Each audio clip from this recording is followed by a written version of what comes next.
The United Kingdom has an epic history and a wealth of secrets still to uncover. Every year, hundreds of archaeologists dig, dive, and sieve to find clues, to add to the great historical jigsaw of our ancestors' lives. You know when people say, what's the best thing you've ever found, guys? This. I'm Professor Alice Roberts. This year we've uncovered some astonishing finds and made some truly groundbreaking discoveries. Wow, look at that. Each team of archaeologists has been armed with a dig diary camera so they can record their discoveries as they happen. That is brilliant. Dave, I love you. Our roving archaeologist, Dr. Nisha McSweeney, is out on the digs. Who are we looking at? It's royal. And I'll be inviting the teams to bring in their finds for closer analysis. That is absolutely beautiful. This time, we explore Britain's west. I've come to the edge of Dartmoor, where traces of the ancient past are all around, from castles to rows and circles of Bronze Age standing stones. And in fact, all of the west is rich in archaeology. Join us to delve into an Ice Age cave. We have found this beautiful woolly rhinoceros tooth. Follow up on reported sightings of unexpected human bones. Across the top of the cliff, we've got human remains eroding out of it. And bid an emotional farewell to a very long-running site. It's unique to be able to tell this story of ourselves in one place. Welcome to Digging for Britain.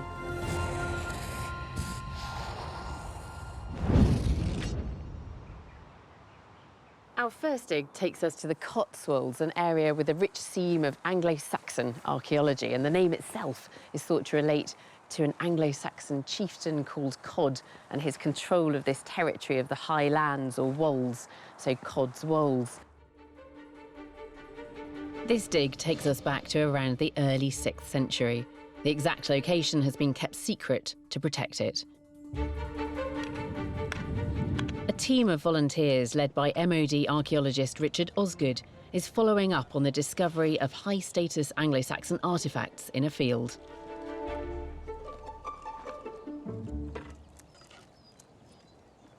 There's a chap called Chris, who's a local metal detector, who's got a permission from the farmer to come and have a look at this field. No one knew anything about this field. There was nothing on the historic environment record. He was pretty shocked to find not only a lot of Roman material, but he found two really, really beautiful Saxon items. There was a sword pommel mount from the top of a Saxon blade, which was made of silver-gilt, and then a silver buckle as well. So these things are what are called treasure. Treasure is legally classified as any piece of metal over 300 years old containing over 10% gold or silver, and it has to be reported. Tell about that. Your thoughts when you got that out of the ground. I was totally stunned because I knew exactly what it was. You've not had anything like that before? No. It's a detectorist dream, really, isn't it?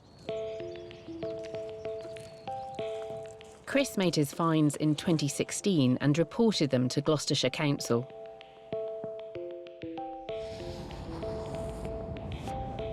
It soon became clear that he'd stumbled on a 6th century Anglo-Saxon burial ground. This prompted a swift call to Richard and his team to formally excavate the site.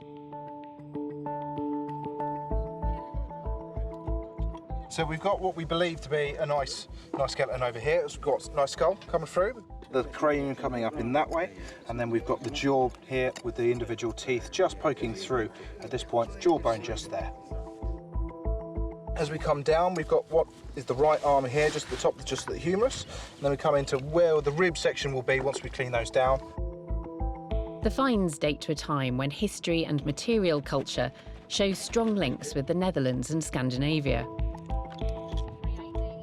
Most Britons at this time are thought to have been pagan, and their burial practices involved interring the dead with plenty of grave goods. And this cemetery is starting to yield some very intriguing finds. It's a nice, massive, big piece of a rim, like a bowl. Oh, yeah. Wow, yeah. What is it, Janine? Pottery? Glass. Glass? Nice piece of glass. Just a few days into the dig and they unearth a very rare artefact. Oh, wow, well done. Oh, that is wonderful. Beautiful. You know when people say, what's the best thing you've ever found, guys? This.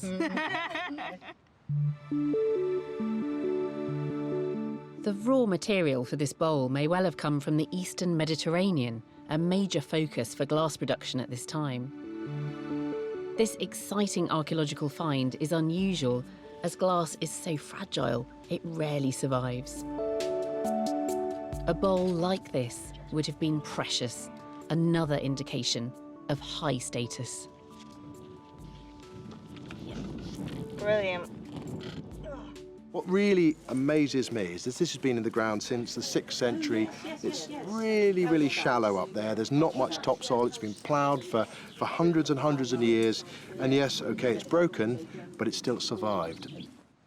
Elsewhere on site, the archaeologists are making more extraordinary finds. Imagine you're holding a sword there, you've got the handle there. That would sit on the handle like there, so that's your guard. Right. Wow, that is fantastic. It looks like a bead. The Anglo-Saxons are well known for their incredibly intricate jewellery and decorative metalwork. We're thinking it could be anything from a helmet to a drinking vessel to part of a scabbard. It is indicative of a high-status burial. It's made of silver, but it's got this gilding in, which is why it looks like gold, and it shines beautifully. After 1,500 years, it's still shining when you put it in the sun, and that's a really magical item.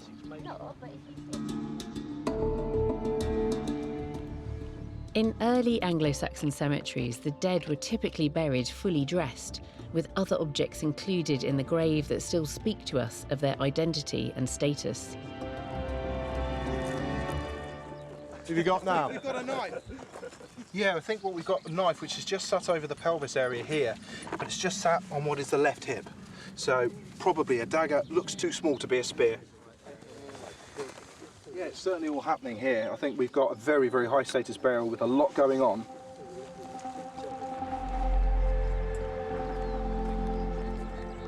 This unassuming field has proven an extremely rewarding site.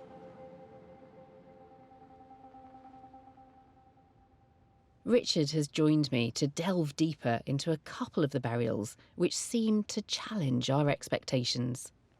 This is photogrammetry of this individual, burial, is it? that's right. Yeah. The quality's that good, you can actually see some of the finds in the burial itself. You've got the, you see this circular item just here? Yeah, And yeah. that's this. Ah, is that a spindle whorl? Yep, that's right. It's really, really nice and tactile, big solid stone spindle whorl. And then just further up, Yeah. that's this thing. Ah, what's that? It looks like a toggle. Yeah, it's an antler, well, we call it an antler prong, but it's something we think probably used within textile working. It's got a suspension loop Yeah. for wearing just around your neck as part of the weaving process. And then what about those? They're beautiful. Are they beads? These are polished pieces of amethyst. And you can see they've also been pierced all the way through the middle for incorporation in jewellery. These are objects that you would associate with an Anglo-Saxon woman, but I'm a bit dubious, actually, whether this is a woman that we're looking at. So the first thing is that the bones are quite robust. There's chunky areas of muscle attachment, and then the pelvis, it's frustrating that it's so fragmentary, but we are getting the very top of that great aesthetic notch at the back of the pelvis. I'm saying kind of probable male with that. This is what's really interesting, is the jaw, because that's an incredibly prominent chin. And then on the other side, we've got the angle of the jaw, which is flared out. That tends to push me more in this direction of this being a male skeleton. That's right. So, yeah, so the sort of drinking vessels, swords, shields, spears, things that give you this real kind of macho and machismo feel. Yes, you expect them to be potentially male burials. But this one, if it's a male burial with female grave goods, really does sort of tip that on its head. And this is the other burial that we saw quite clearly in your film that I was really intrigued by, and particularly that. Can I pick it up? Yeah, if you do it very carefully, yeah, That's really light.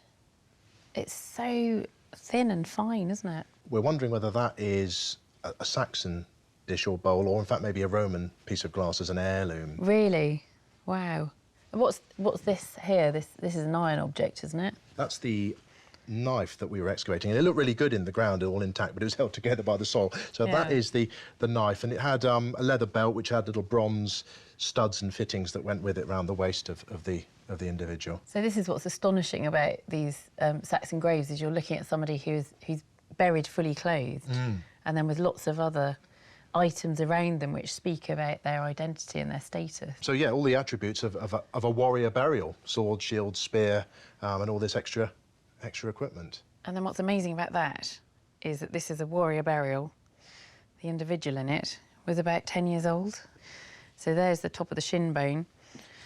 And in fact, the very top of it is still completely separate. And then eventually, when it reaches its full length, it will fuse and these two bits of bone come together. So yeah, a growing individual. We're seeing exactly the same when we look at the teeth. These are the milk teeth. So those are the two baby molars, and they're about to be knocked out very soon by the premolars, so those two cusped teeth. You have to do all this objective archaeological science, but you can't help thinking about the people that laid that little body to rest. When you're excavating, you are the first people to see this since those that are grieving are putting them into the ground, and it's impossible not to project your own feelings and emotions into this. An amazing pair of burials that tell us interesting things about identity in this period, but will yield up more secrets as we apply more science.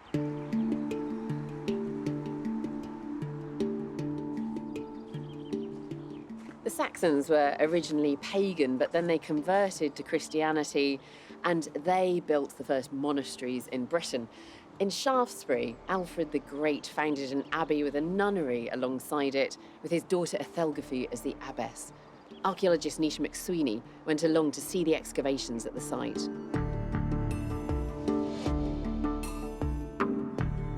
The market town of Shaftesbury dominates the landscape of Dorset.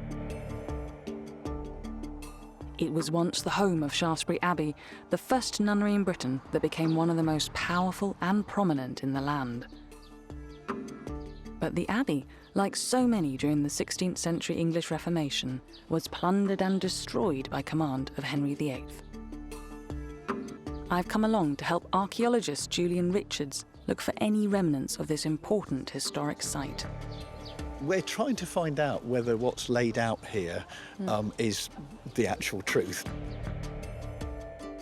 Most of what Julian knows about the abbey is from the findings of the last big excavations completed back in the 1930s. Following these, a plan was drawn up, mapping what was thought to be the footprint of the original abbey. Julian has pored over these plans, but for him, something just doesn't add up. This is a site that has been dug before, you said, in the 1930s. Yeah. What made you come back to it now? We want to see just what survived and whether we believed elements of this plan.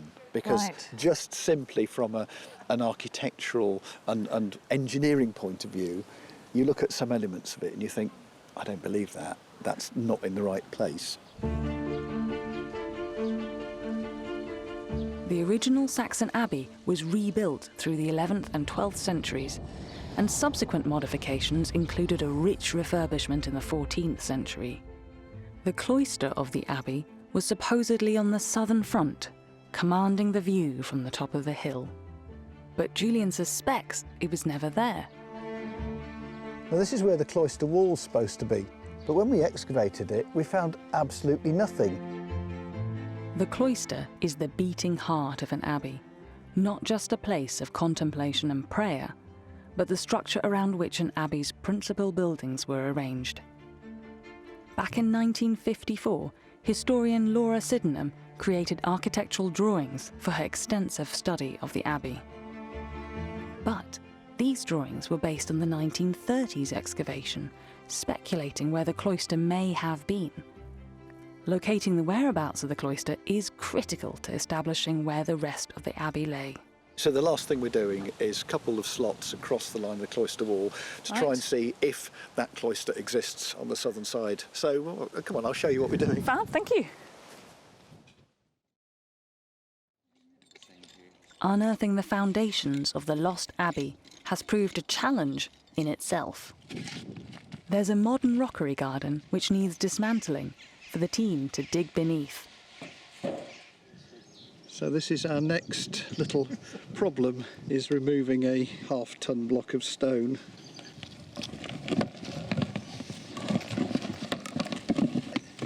Well, it's the end of the first week of digging, and it's been very hot, and we've moved enormous quantities of soil. But we're starting to get to grips, I think, with the layout of the abbey and what survives underneath these remains that were laid out in the 1930s. I think this is potentially where the wall is. It's not looking promising. As we dig, Julian's becoming increasingly puzzled. Have you found a wall? What does it look like? It doesn't look like a wall to me. Bizarrely, it basically looks like a shallow ditch. So we've got no Shallow wall ditch, here, no no wall. wall there. 3 metres beyond that, we have got a wall. But this isn't the continuous structure that we were expecting to find here, marking the edge of the cloister. Okay. It's just a ditch. I'm trying to dig another trench over there. Julian's suspicions about the plans are becoming more compelling. The trenches they've dug are not giving him the answers he's looking for, so he decides to expand his initial dig outline. In pursuit of the cloister, the team have come across some telling features along the way. So these cracked and worn tiles are part of the 14th century floor of this part of the church, worn by the feet of hundreds, thousands of people who've walked over them. And also you can see here, they dip down. This is because they're sinking into a grave that runs in this direction, because this part of the church will be where important people were buried. The abbey, profiting from royal patronage as well as being the site of St Edward's Shrine, became very prosperous. Over the centuries, it acquired huge estates in the surrounding area. It was said that if the Abbess of Shaftesbury married the Abbot of Glastonbury, they would be richer than the king himself. This made it a prime target during the dissolution of the monasteries. And in 1539, on the order of Henry VIII, the last abbess signed the deed of surrender. The lands were sold off, and this great symbol of Roman Catholic power was demolished. Julian's keen to show me the spot where just the week before there was a surprise find that paints a vivid picture of the abbey's tragic demise. The end of the abbey. What evidence have you got for what happened here on the ground? Well, I mean, this is the bit really that I suppose gives you a very graphic idea of what happened, because this is where one of the massive pillars stood that supported the central crossing tower. But they've taken out every last bit of usable stone. But what amazes me is that what came out of that in this corner, they didn't want that. This fella. Who are we looking at? We don't know who it is. We can't work out which Male, king or female, queen. king Well, we or don't even work out because the hairstyles are very similar. Yeah. It was an amazingly exciting find, you know, not just from the point of view of it being a beautiful object, but it does tell us something about how this part of the church, which was the junction between the nuns' private part of the church and the more public part, looked like. This excavation at first opened up, this year, and they thought they knew what they were doing. They were just confirming a few things, and actually, what's been really interesting to see it kind of actually our expectations being confounded and the whole kind of thing being blown wide open. We thought we knew where this giant church was. We thought we knew where the cloister was. Because of the kind of huge scale of the demolition that went on with the dissolution of the monasteries. I mean, this entire complex was just completely flattened, almost nothing left of it. That's quite a sobering thought too, in terms of what that would have meant for the wider community, and the kind of they were economically dependent, they were socially dependent on this place, and it just kind of makes you think about the wider social effects of this change. Despite digging all summer and discovering large sections of the abbey, the puzzle over the cloister is yet to be solved. Julian, tell me about this site that you've been digging What was the big mystery? Our efforts at the moment have been concentrated on excavating in the Abbey Church. So the Abbey Church, I think Yes, this is drone footage that you've taken this summer. Yes, so this is the area, in fact you can see our excavation trenches here, but we've always had slight doubts about elements of it because it just doesn't seem quite right, and I've always felt that there's an element of imagination in this. Right. Like there really isn't room enough for a southern cloister before you go off the edge of the slope. So do you think those cloisters are entirely imagined then? I'm beginning to think that there isn't a cloister on the south of it at all. Yeah. I think it's probably on the north. And what about the finds then? You've brought some wonderful things in. Yes, I mean, we found some amazingly fresh-looking tiles. Beautiful little things, but still with all their glaze on them, which implies that whatever was there wasn't being walked on much. So, you know, the tiles tell a story, but then this one, it's absolutely fantastic, isn't it? This was just in the demolition period rubble. So 1539, they start smashing the place up.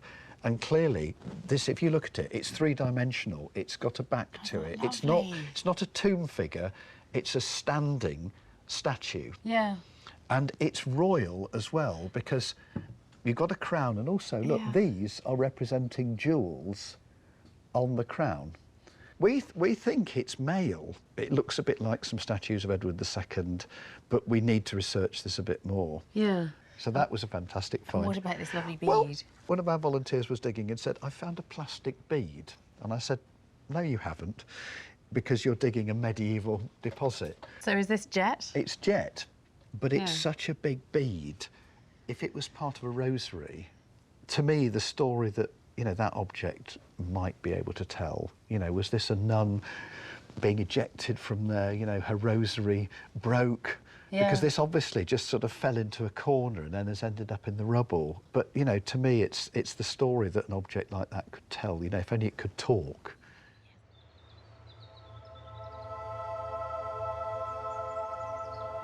As we go right back into prehistory, archaeological evidence can become very thin on the ground. And that's because our prehistoric ancestors were nomadic hunter-gatherers. They just didn't settle in one place for very long at all. Our next dig comes from a site in North Wales which contains precious, tantalising glimpses of very early modern humans in Britain. Hidden away in a ravine east of the Vale of Clwyd lies the entrance to Ffynnon Bino Cave. The first excavations here were carried out by the Geologists Association back in the 1880s. They found stone tools and plenty of ancient animal bones. Over the decades, this site has attracted a lot of archaeological attention. This year, Dr. Rob Dinnis and a team from the University of Edinburgh are investigating the cave, and they're filming a dig diary along the way. This is the first week we've opened up the trenches now, so we're started to work in earnest. And the cave's up there, so let's take a wander up and see. There are two trenches, one inside the cave and one just outside. What we're digging here is a spoil heap. So that is material that's come from inside the cave that's been redeposited out the front as part of earlier excavations in the 1880s. Some of the earlier finds in the cave take us right back to a time when Neanderthals were living in Britain. The Victorian dig found these beautiful flint spear points, characteristic of late Northern European Neanderthals. Another find was a type of stone tool thought to have been made by early modern humans around 35,000 years ago. It's thought there was a hiatus between Neanderthals and modern humans in Britain that spanned several millennia. As well as evidence of early humans, that first dig also turned up animal bones of 16 different species, including cave lion and mammoth. The reason why we're digging this is to look for material that was missed in those earlier excavations. And that appears to be the case. We've already found some bits of Ice Age animal bones, some animal teeth, as well as some small bits of stone tools. The team is looking in the spoil heap outside the cave for good reason. Early excavations often missed key finds. Back in 2014, a human tooth was found in the spoil. It was radiocarbon dated to around 2300 BC during the late Neolithic. Inside the cave, Rob is digging down through the muddy sediment on the floor, hoping to find untouched layers. Most of the Ice Age sediments were actually removed during the dig in the 1880s, but we have been doing some work and we found quite a lot of intact sediments that contain Ice Age animal bones. We found a bank of intact sediments that contain rhino, contain hyena, contain intact Ice Age material, and fingers crossed we'll be able to find some archaeological material in there. As well as Neanderthals and early modern humans, the archaeologists are searching for evidence as to who else may have used the cave. They've previously found a coprolite, or fossilised faeces, belonging to a hyena thought to be at least 35,000 years old. The 19th century researchers also found coprolites and noted a number of gnawed bones. They concluded that hyenas must have been living in the cave as a den and were probably responsible for bringing the bulk of the animal bones into it. The team continue to dig down into the untouched sediments. Here we are in the pit, having a wonderful time. We are down to intact cave earth here, intact deposit. We have found this beautiful woolly rhinoceros tooth. Woolly rhinoceros went extinct in Britain 35,000 years ago, so this means that we are in deposit that is at least that old, which is significant because around that time is when we think there were last Neanderthals and the earliest modern humans in Britain. So we're in the right time period, on track, potentially for finding archaeology. The assemblage from this cave is incredibly rare. In fact, Funanbino Cave is only one of 3 places in Britain to have evidence of both late Neanderthal and early modern humans in the same site. It appears that this cave still contains a rich seam of archaeology. Its secrets will keep archaeologists like Rob and his team coming back here for many years into the future.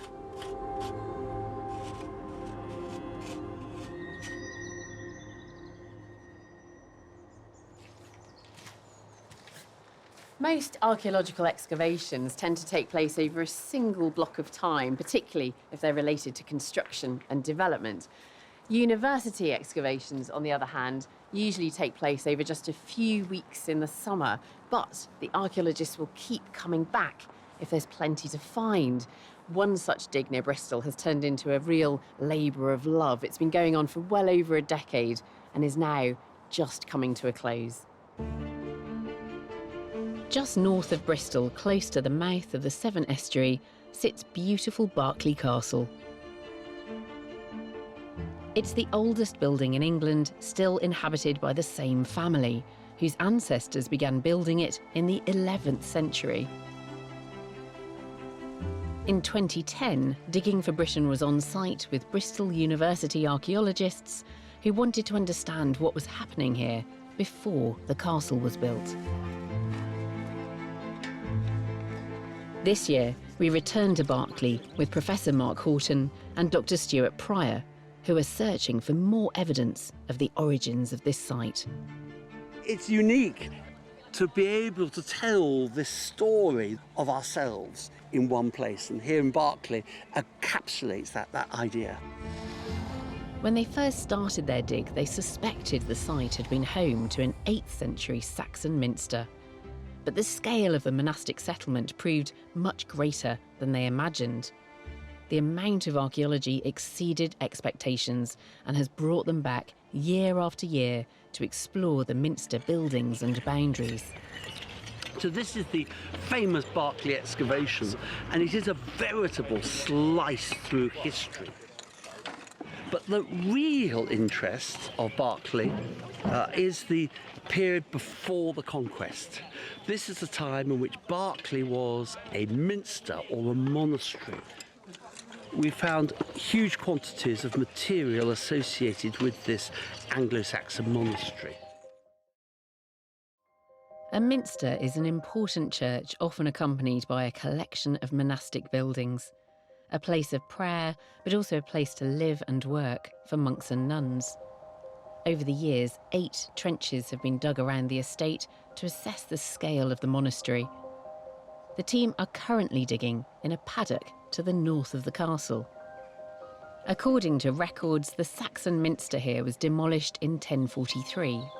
After the Norman conquest, the stone was used to build later structures in Berkeley, including part of the existing church and castle. As well as the monastery, the team have unearthed multiple layers of history. We've got at least 1,000 years of history in one trench. Starting at the top, we had 17th and 18th century garden features. Below that, we had burials from the 17th century. Below that, we had an English Civil War ditch. Underneath that, we found Anglo-Saxon structures, and that's the most important find for us. One exceptionally rare piece found at Berkeley is this exquisite gold ring. A fine example of just how skilled the Anglo-Saxons were with intricate metalwork. But the team has found evidence of human activity even earlier than the Saxons. They haven't found buildings, but there are definite traces of Roman activity. We found a Roman roadway cutting across here, and this very curious ditch-like feature. And in the fill of that, we found a piece of broken up silver, a great big piece of what we call hack silver. Now that's what the Romans paid their barbarian mercenaries to defend their villa estates, literally chopping up the family silver. And maybe what we've actually got is a little bit of family silver that one of those mercenaries dropped and just left it there in the ditch. The Berkeley project has been an emotional rollercoaster of a journey, both on and off-site. For Stuart, there was a time when he thought he wouldn't even live to see the dig through. I had a serious brain injury 3 years ago. Following an illness, Stuart's prognosis was dire.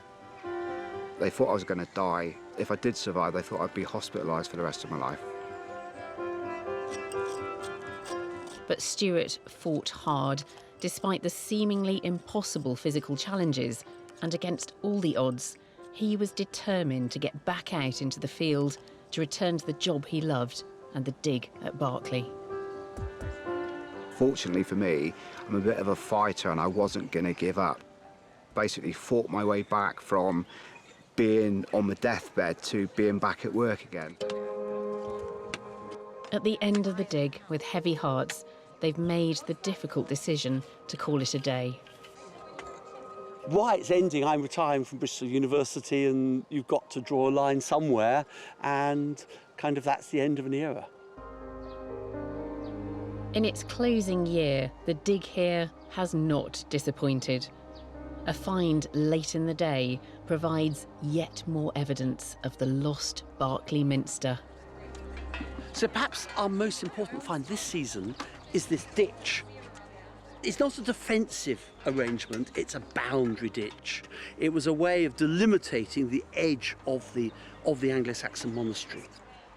And we know it's Anglo-Saxon because actually just last night this came out, and it's part of an Anglo-Saxon buckle. And what's remarkable, it's still got traces of the gilding. We haven't cleaned it up yet. We're pretty happy that this is evidence of, what one of those high-status nuns would have been wearing in the 8th and early 9th centuries. Since 2005, this project has delivered year after year. But now, it's time to say goodbye. I will be sad to leave Berkeley. A part of me will always remain at Berkeley because I've loved my time working here.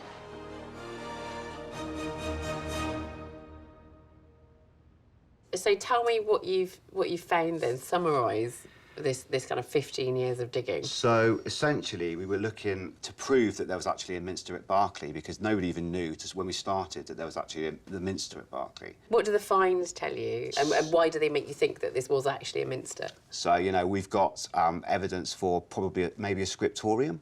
So if you were a king and you wanted to get any writing done, you would go to a monastery or a nunnery and get your Anglo-Saxon documents drawn up. And so we've got evidence for that in the finds.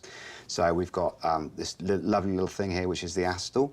So an astle is a pointer for, well, keeping your place in a book, isn't it? That's right. You can see there's a little Celtic cross in there. So here it would have attached onto a bone pin. Yeah. And then when you get to the end of your page, you use the little round bit to turn over your medieval vellum parchment or the page. So that's a beautiful object in its own right, but it's telling us something really important about Berkeley. It's telling us that there were people reading and writing. Reading and writing. Yeah. Yeah, so it's a long-standing, powerful religious community. What kept you going back? We just didn't get to the end of all the... I mean, you keep going down and keep going down normally until you run out of archaeology. And we haven't. We've got pottery, we've got metal artifacts, we've got all sorts of things that are Roman in origin. We've got a tiny little scalpel. Oh, yeah, can I have a look? Yeah. So would that have been used surgically, do you think? I think surgically, or at least in some sort of bathroom kit. So if you're chopping up your makeup and you know, that sort of thing, or herbs and spices. Lovely. Yeah. And what about that pin? Is that I think that's almost certainly a clothes pin. But you can see under the camera there. Oh, the head of that is really ornate. But yeah, it's you know, for holding your clothing together before buttons were invented. And then you've got strap ends. Yeah. Come look at that one. That's one of my favourite finds. It's like a little dragon's head. You can just see where the strap would have fitted. That's amazing. Oh, yeah. Yeah. The Anglo-Saxons did love hiding little animals and faces and things. That's it, yeah. And then next is one of my favourite finds, which my students gave the name of the Berkeley gnome. And if you put it under the camera, you can see it's a little face. It does look like a gnome. Yeah. So imagine a crossguard on a dagger. Yeah. Yeah. On either end of it, you've got one of those little terminals. Right. Yeah. And we've got an arrowhead. Yeah, that's almost certainly 15th century, I think. You know, imagine being shot from the castle walls from one of those. So you've got find specialists. Yes, they're looking at all of these now, poring over them, trying to work out what they all are. So we've got 15 years of research findings trying to work out exactly what they all are. Yeah. You know, for our final report.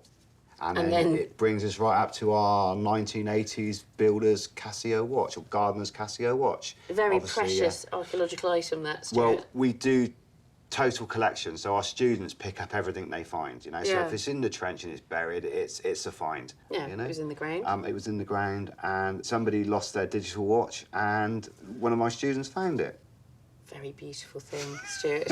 Well, you know, in 200 years' time, I'd have never seen one before. Yeah. And they're mystified as to what it was, yeah. They'll be able to get it out of the collection at Berkeley Castle. That's it, yeah, absolutely.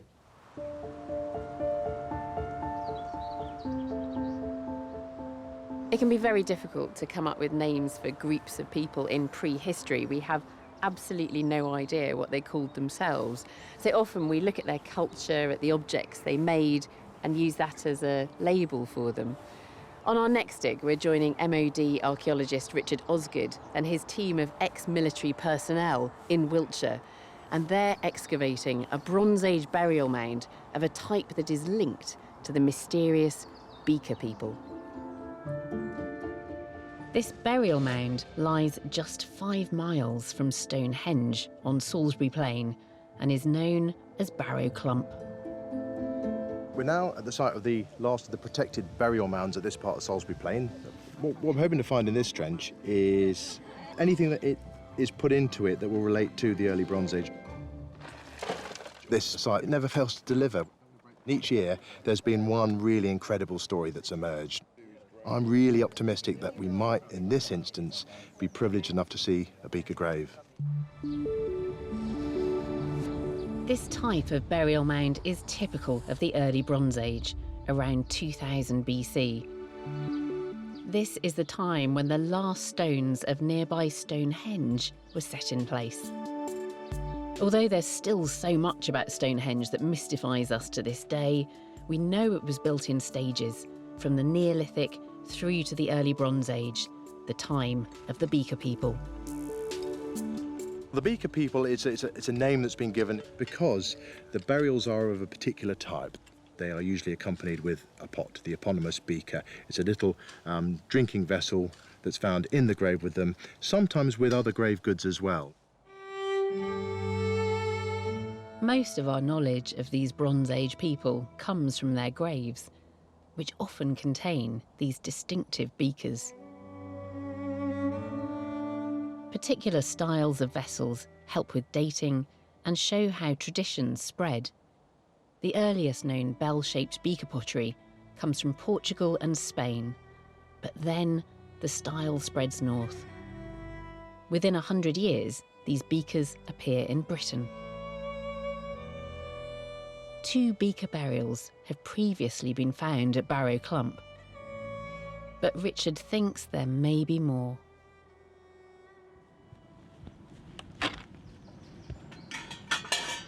And it's not long before the team starts to uncover human remains. Well, the jumble of bones is a jumble of bones, but it appears quite likely that this jumble of bones is a secondary feature. Beaker burials are typically found under the centre of a mound, often surrounded by a large ring ditch. This would have been dug out by hand using tools such as antler picks and cow shoulder blade shovels, tools often found left behind in the ditches. Some mounds would be reused for secondary burials. These bones are most likely to be from a later time, not a beaker burial, as they're so shallow. That's the trouble with it, because ordinarily, if you're just dealing with a single skeleton, or even a couple of skeletons, you know what's attached to what, so you know what you're going to expect when you're cleaning them up. With this being a total jumble, you've just got to be very careful, because you don't know exactly what you're going to find. As they dig deeper into the mound, the team find a barbed and tanged flint, typical of the Bronze Age. It's a rough out for an arrowhead, so it's not complete. Somebody's started work on it, and they decided not to go any further with it. It's a really nice find, and it's definitely Bronze Age. Barrow Clump is officially protected as a scheduled monument. Despite this, it's also today part of an agricultural landscape and an area of intensive military training. There's loads of things that could threaten archaeology on a military training area. A tank is 60 tonnes, it's a really, really heavy thing. That driving over a burial mound could potentially do a lot of damage. So what we're looking at here is just evaluating precisely how damaging those entities are. Measures have been put in place to remind the army of the important heritage here, but there are some local residents who are harder to control. We put signs up just to make it extra clear. Big spade, sign saying no digging. What it doesn't do is tell badgers how to read. The really big problems are burrowing animals. And over the years, we've been finding a lot of archaeology that's been brought out from the badger sets.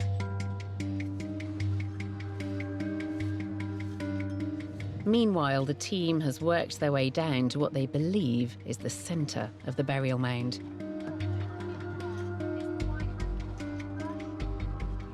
They've just come across a set of human remains. I can see from here the femur and the pelvis of an individual. The bones look in really good condition. So we're really excited because you've got what we've been looking for the whole 3 weeks in one small hole in this barrow.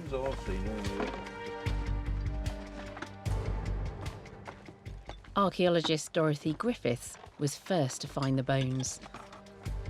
Truth be told, I was about to give up because we kept seeing so much flint and so many rocks. I haven't had a chance to make a snapshot to send and boast to my friends back in America and those in Jamaica. So I'll be excited. Having not done archaeology for over 17 years, I am, as I said, overjoyed. As the rest of the remains are revealed, the team are confident that this is a beaker burial, but they have yet to find an actual beaker. The real hope is that there's going to be a beaker at one end. That would be the real triumph of this dig.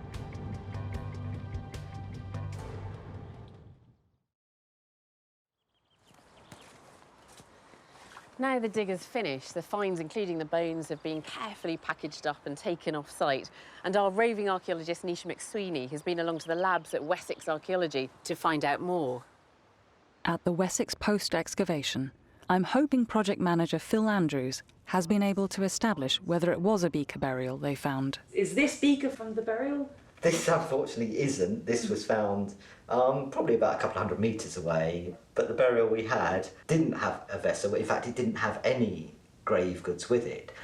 And do we need to have a beaker for it to be a beaker period burial? We don't, but we know from other evidence, particularly the size of the graves, which are very substantial chambered graves with timber linings, of evidence for timber lining, that they are of that period. We're very certain that it is a beaker burial, and we will confirm this through radiocarbon dating in due course. I'm curious to know what Phil has found out about the impact of the military presence at Barrow Clump.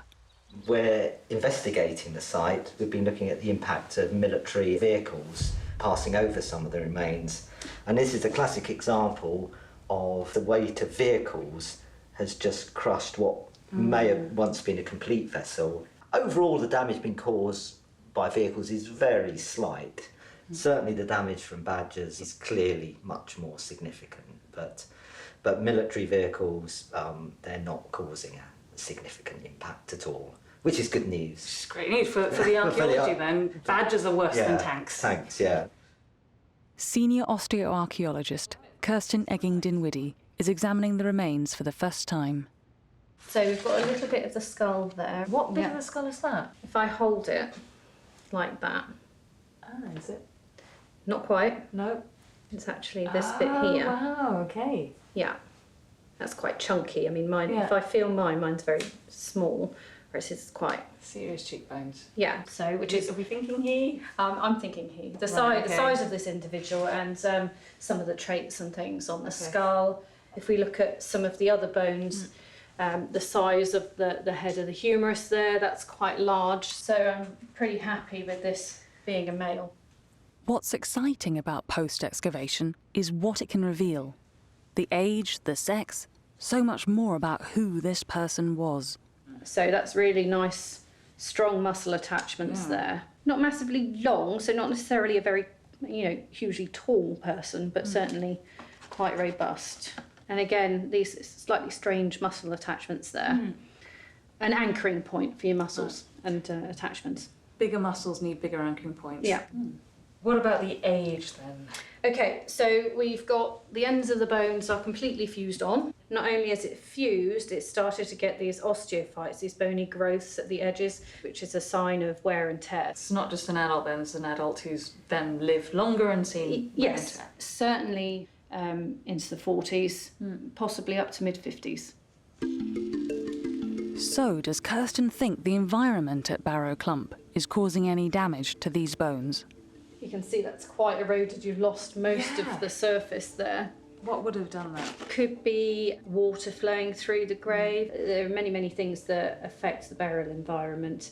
Even putting fertiliser on the soil, that can leach in and change the chemical makeup of the soil and the burial environment, which may adversely affect the bone. Meeting Phil and Kirsten today has given me a real insight into the research that is being done into the preservation on this site. And it seems as though their findings are positive. Military vehicles, tanks rolling over these graves.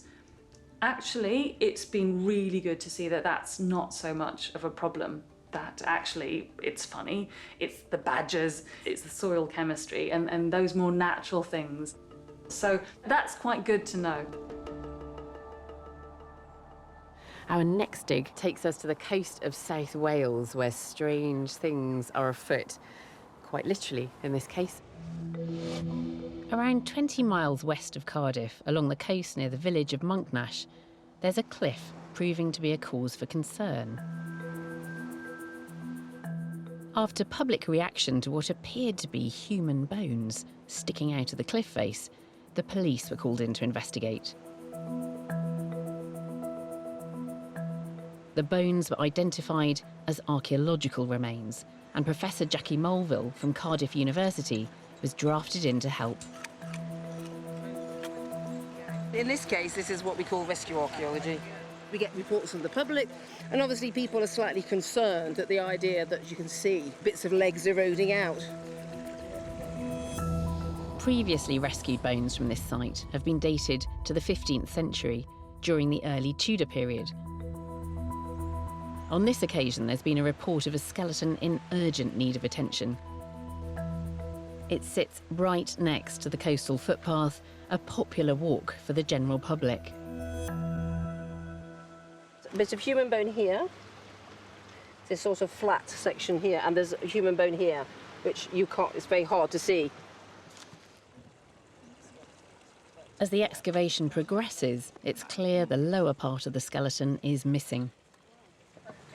Half the pelvis has gone, so we don't actually have it with us today, and the bit we've got left probably isn't as diagnostic as it should be. With storm swells from the Atlantic often battering the coastline, the cliff face is eroding backwards. Coastal officer Paul Huckfield works closely with the police and Cardiff University. He's very familiar with this stretch of coast. Across the top of the cliff, as you can see now, we've got 1, 2, 3, maybe 4 grave cuts with human remains eroding out of it.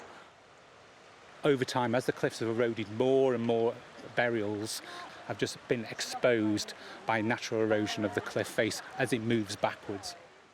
The team know that the cliff is full of bones and eventually plan to excavate the other visible remains. But for the moment, their focus has to be on the ones they can reach. Jackie hopes these will divulge more of the wider story.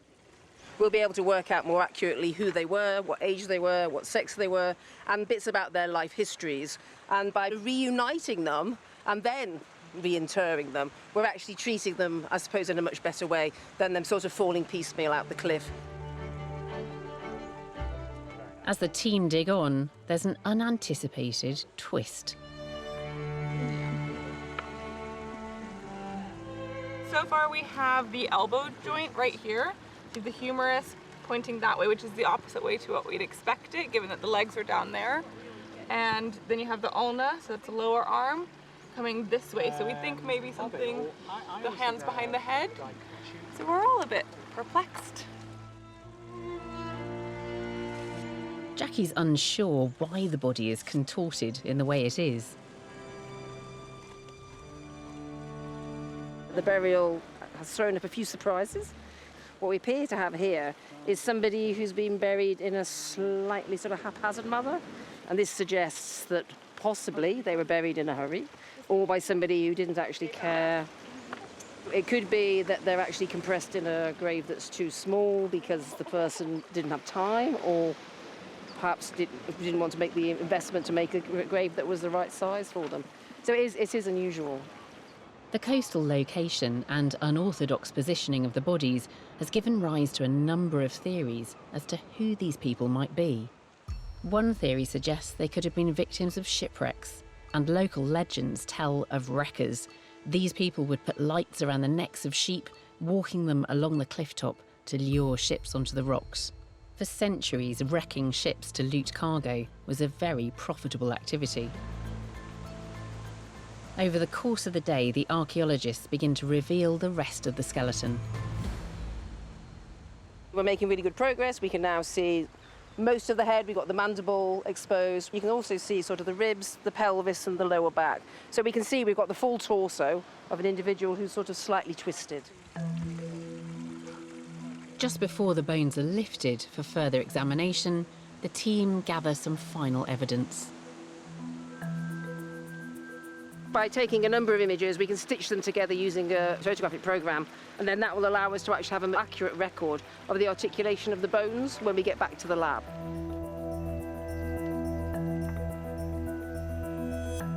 These burials seem to be part of an unknown graveyard, or at least there are no marked graves up on the top of the cliff. No, so there's no marked graves, but people have been found for decades, really, sort of Okay. since the 1980s. And some of the graves are aligned. There's even some graves which have sort of disarticulated human remains and they're a little bit further back from the cliff. So we're kind of like, well, who are they? Why are they there? And you've got a lovely 3D photogrammetry of the skeleton as you were excavating it. Yeah. What you've got is somebody whose arms appear to be above their head, and then their head is turned sort of to one side. So the other burials that have been found further along the cliff, they're all interred with their hands sort of down their sides. So this is an anomaly. Right, OK. OK. And then we're missing the Yes. entire bottom half of this individual. Presumably that has just eroded out of the cliff. Well, we know it was there because a member of the public sent in a photo and you could see sort of, the bottom of the legs. Yeah. Ethically, you kind of want to reassemble them, you don't do, you know. So you think this is a young individual, isn't it? Yeah. The top of the humerus here, the epiphysis, is completely unfused. So that was still growing. And then if I look at the teeth, the first molar is through. That comes through on average age 6. Second molar comes through around 12. And I can see down in there the wisdom teeth still nestled in their crypts. So you are probably looking at somebody who is a young teenager. Yeah, but around that time, young teenagers, you could be treated as an adult, really. You would be in employment around that time. Yeah, it is tricky, isn't it? Because with young men or boys, they haven't developed the kind of robusticity of the skull that we see later on. But that is quite a squared-off chin. But this is quite a sort of feminine smooth. face. Nice smooth. With the forehead coming down to the nose there. We think it's a teenage boy who's been inserted rather strangely in a grave. He's at a different level to all of the others. Yeah. The others are all male. Yeah. So who are they? And why are they all male? So obviously there's some fantastic stories about smugglers and pirates and things. And in fact, there's a fantastic story that the pub, which is actually now built as part of the sort of monastic grange, used to be a mortuary for shipwrecked sailors. Really? Yes. And we know there were shipwrecks around that point. Whether they were caused by the wreckers or whether they were just natural shipwrecks, we don't know. And, I mean, there's quite a lot of, I suppose, accounts of shipwrecked people not being buried in consecrated ground, but actually being buried quite close to the edge quite close to where they're found by the sea. It's tricky because it's all kind of circumstantial evidence at the moment, isn't it? It is. We know there were shipwrecks there. We've got this intriguing story about the pub being a mortuary. Yeah. So what about further analyses on this skeleton? What are you going to try? So we're going to try and find out sort of where they lived and sort of what they ate, really. Essentially, the more sort of analyses you do, the more sort of a complex picture you build up of somebody's life. Yeah. So you don't know. I mean, Britain's an island full of rich archaeology. We will continue to find more and more coastal archaeology because of climate change, storminess, and all of those things. So it's important that we have good mechanisms and we get the public on side, actually. Because, I always think that there's these sort of lost souls. Yeah. We should be bringing them all back together. And if anyone does know where his legs are, yes, bring them to Cardiff University. Please bring them back. Yeah.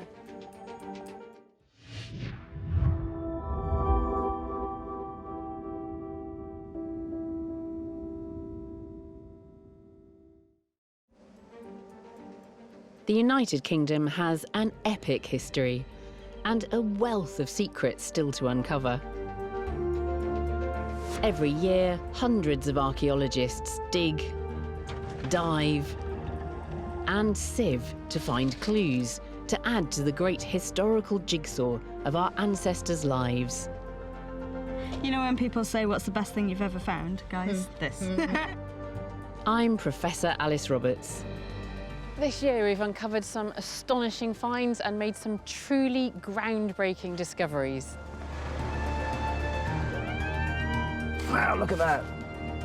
Each team of archaeologists has been armed with a dig diary camera so they can record their discoveries as they happen. That is brilliant. Dave, I love you. Our roving archaeologist, Dr. Nisha McSweeney, is out on the digs. Who are we looking at? It's royal. I will be inviting the teams to bring in their finds for closer analysis. That is absolutely beautiful. In this episode, we're in the north of the British Isles. The north of Britain is stuffed full of history and archaeology, from Neolithic settlements on Orkney to Hadrian's Wall, from a Viking capital in York to a king buried in a Leicester car park. I'm here on the banks of Loch Ness, close to Culloden, the site of the last great battle of the Jacobite Rebellion in 1745. We'll join digs right across the north as archaeologists search for a long-lost Viking drinking hall, discover Roman treasure hidden in an Anglo-Saxon cemetery, and reveal evidence of our ancestors' deepest fears. Welcome to Digging for Britain.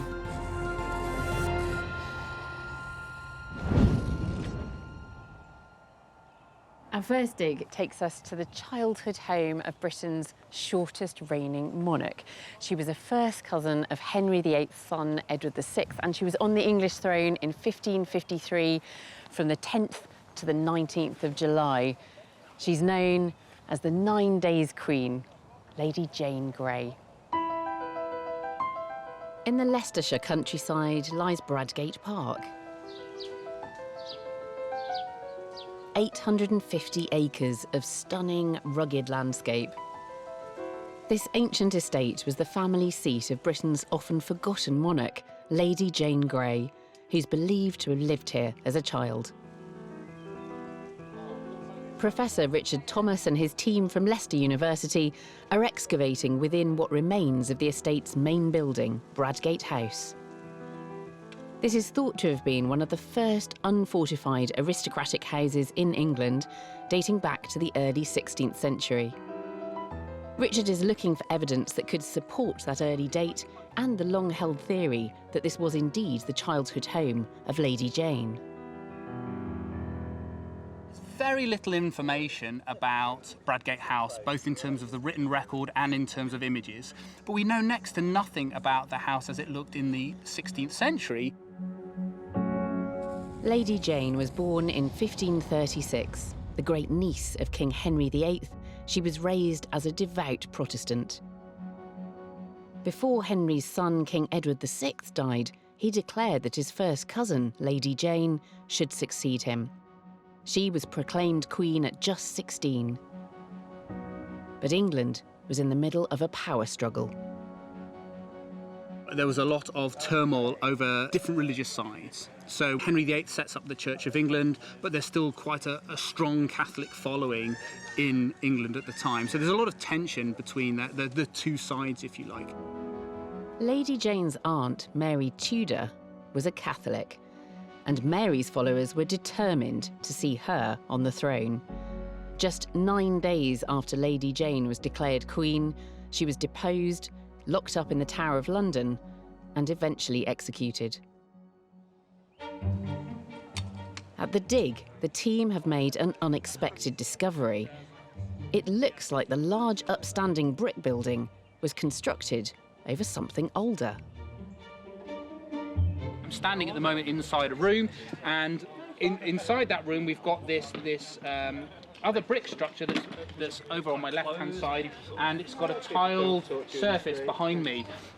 And what this is a fireplace, and we can tell that because we've got fire-cracked tiles that belong to the hearth. It's beginning to look a little bit like a kitchen structure. But as they excavate further, they realise it's not just a kitchen. It's the foundations of another entire house, predating the larger brick building, which has always been assumed to be Lady Jane's home. What do you think this structure is? Well, potentially this might be a garderobe, which is the medieval word for a toilet. Garderobes were the luxury loos of the Tudor era. A room with a seat connected to a shaft that dropped waste into a moat or drain below. Only the wealthiest households had one. After getting all the rubble out, we have found 600-year-old excrement and so forth. Does it smell?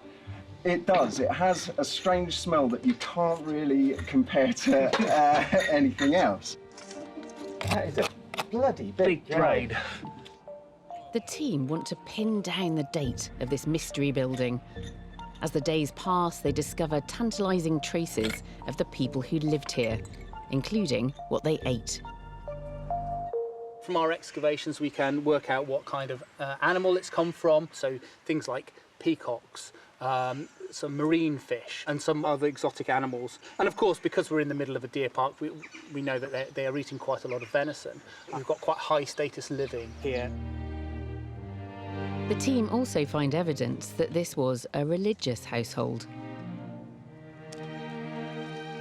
So I think one of my favourites has been this. It's got a decoration on that appears to be Adam and Eve and the Garden of Eden. And then you've got the apple tree, and then you've got you can see the snake curling around the trunk of the tree. Known as a pilgrim badge, tokens like this often depicted biblical stories or saints and were worn by the devout. This land was owned by the Grey family long before Lady Jane was born, but it's not yet clear which generation of Greys lived in this earlier structure. The team are looking for clues to show exactly when this older building was in use. And halfway through the dig, they have a breakthrough. This morning when we were clearing away some of the demolition layer in this area, however, we uncovered a sovereign penny, minted during the reign of Henry VIII. So we don't know the exact date of minting, but somewhere between 1509 and 1547. That's important because that gives us a date somewhere in the sort of early to mid 16th century. We can say with some degree of confidence that these walls came down sometime in the first half of the 16th century. This tiny coin suggests the older building was in use when Lady Jane was a child. Richard now believes that these older foundations, not the upstanding ruins, are what's left of the childhood home of England's 9 Days Queen. I've asked Richard to come and explain more about this exciting new revelation. So where's that kind of mythology come from then, that what you see above ground was her house? We've got historical records that tell us that the standing room is where she spent her childhood. And we'd always assumed that this traditional narrative that the standing room, you see the brick structure, was her house. So when we started the project, we had absolutely no idea that we would be discovering an earlier house and that the upstanding structure would turn out to be later. So it was completely unexpected. So you've got some of the finds here. How do those relate to this building? Yeah, so we knew we had this earlier building, but what we really needed is something that gives us an absolute date for when it was in use. And the coins have been really, really helpful in helping us to determine those dates. And this is a coin, silver coin that was minted at the Tower of London, and it was minted somewhere between 1544 and 1547. You know, she was born in 1536, so potentially she's 8 years old, running around Bradgate House at the time this coin is dropped on this floor surface, and then it becomes sealed by another floor surface later on. So we're getting this glimpse of a moment where there's this little girl running around in the house. Yeah. Her great-uncle is on these coins, and she has got no conception at all that she will eventually end up on the throne. Absolutely none whatsoever. What else have we got here? Some objects that tell us a little bit about everyday life in the house, perhaps? Yeah, this is a small fragment of a hand-painted jug. And the jug will have come from the Netherlands, so it's what we call a tin glaze. It's commonly known as Mallorca ware. But what's nice is it's a very small fragment, but it's got a motif of the Passion of the Christ. So... Hang on a minute. There's a pillar with a spiral and then a sort of a fan-like arrangement over here. How do you know that this is meant to be something about the crucifixion? So, yeah, thankfully we've got complete vessels where we can actually see what the entire picture looks like. But what we've got here is this pillar. That is the pillar where Jesus was whipped. And then we can see the fan you're referring to, that is the whip. And again, it's telling us lots of different stories. It's telling us about trade connections, it's telling us about their status, to be able to afford these, you know, luxury imports. But it's also telling us, again, about that centrality of religion to daily life. And what about Lady Jane Grey herself? Do we know where she ended up? Where was she buried? Because she was of royal descent, she gets executed at the Tower of London. And so her body, she's supposed to be buried in one of the chapels at the Tower. So, of course, all sorts of local legends that the body was spirited back to Bradgate and was reburied, but we have no expectation that was the case. And why do we not call her Queen Jane?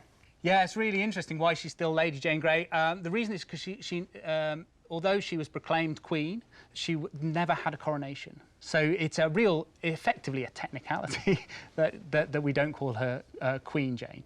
It's just extraordinary, isn't it? She had no idea when she was a little girl that she would end up sitting on the throne, and then she's on the throne for 9 days, and that is effectively a death sentence. Yeah, at age 16. Yeah.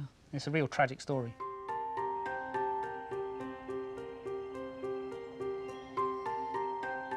Now we travel to Northern Ireland, where archaeologists have discovered the cemetery of a Victorian workhouse. Now, the 19th century was a pivotal time in Irish history, a time of great hardship for many, where poverty and disease were made even worse by the Great Famine. Our roving archaeologist Nisha McSweeney joins the excavation. I've come to the small county downtown of Downpatrick, where archaeologists are excavating on the site of a Victorian workhouse built in 1842. By the mid-19th century, there were almost 2,000 workhouses across the United Kingdom of Great Britain and Ireland. They were designed to house and feed the poor in exchange for hard, physical labour. In Downpatrick, the land connected to the poorhouse is now needed for access to a new school. But the site contains the workhouse's cemetery, so a specialist archaeological team has been brought in to excavate and document the burials before they can be carefully reinterred nearby. I'm with osteoarchaeologist Bethany Johnson to find out what she's discovered about the people who died here. These are people from the workhouse. Is there anything we can tell about the bones at this stage? As we're taking the bones out, it has become quite obvious that, forgetting how they're actually being preserved in the ground, they're not as robust as you would like. These people were malnourished. The bones sort of reflect that. The poor in Ireland relied almost solely on the potato to survive. In 1845, an aggressive plant pathogen known as the blight decimated crops throughout the country. This was the beginning of the Great Famine. The potato blight stretched workhouses like these to the limits. The diet would have been quite limited, really, and they probably weren't actually meeting their calorific needs. Documenting all the individuals buried here has been especially difficult because many of their remains had been found mixed together. So, Bethany, can you just tell us what we've got here? Here we have an exposed grave cut with at least 2 individuals. So you can see we've got 2 skulls at the top end here, one lying on top of the other, and then we have the rest of the bodies basically intermingling. So were these 2 buried in a single grave? What's happening is the coffins are actually collapsing in on top of each other. So 2 coffins stacked on one another, Exactly. the wood rots, and then the skeletons fall through. Actually, they've been buried with dignity. Somebody's made the effort. They to are, put them in exactly, coffins. and it would have been really important for the people that they knew that they were actually going to be buried in a coffin. So what's the maximum depth that they've been stacked? Just in the far corner here, I think we had 8 individuals. 8? Yes.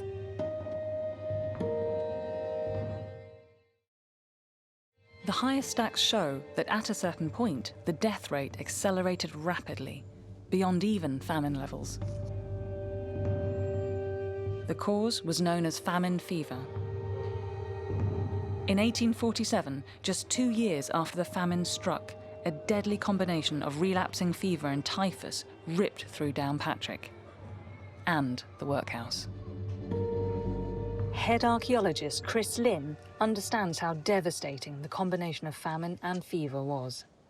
What kind of impact did it have on the workhouse? The workhouse was really constructed for a population of 500. Right. But during the famine, it increased to 1,000. And because of the fever, there's like a sudden collapse of the population of the workhouse. Right. So people were dying, and then the population of the workhouse more or less instantly filled back up again because of the famine. By 1849, just 7 years after this workhouse opened, 1 million Irish men, women and children had died. A further 2 million fled the country, many seeking refuge in America. So this site for me has been a real eye-opener. We're only 150 years apart, and I'm sitting here, I'm only separated by a few generations from the person. And that has made this very immediate experience for me. It's all the more so because part of my family is Irish, my father's Irish, so this feels like I'm sitting here excavating a bit of my own history. The team estimate there are close to 400 burials in this single cemetery. It will take them more than a year to carefully exhume, document and reinter the remains. But what they reveal stands as a shocking reminder of the devastation that poverty, famine and fever wreaked on this community in such a short period of history.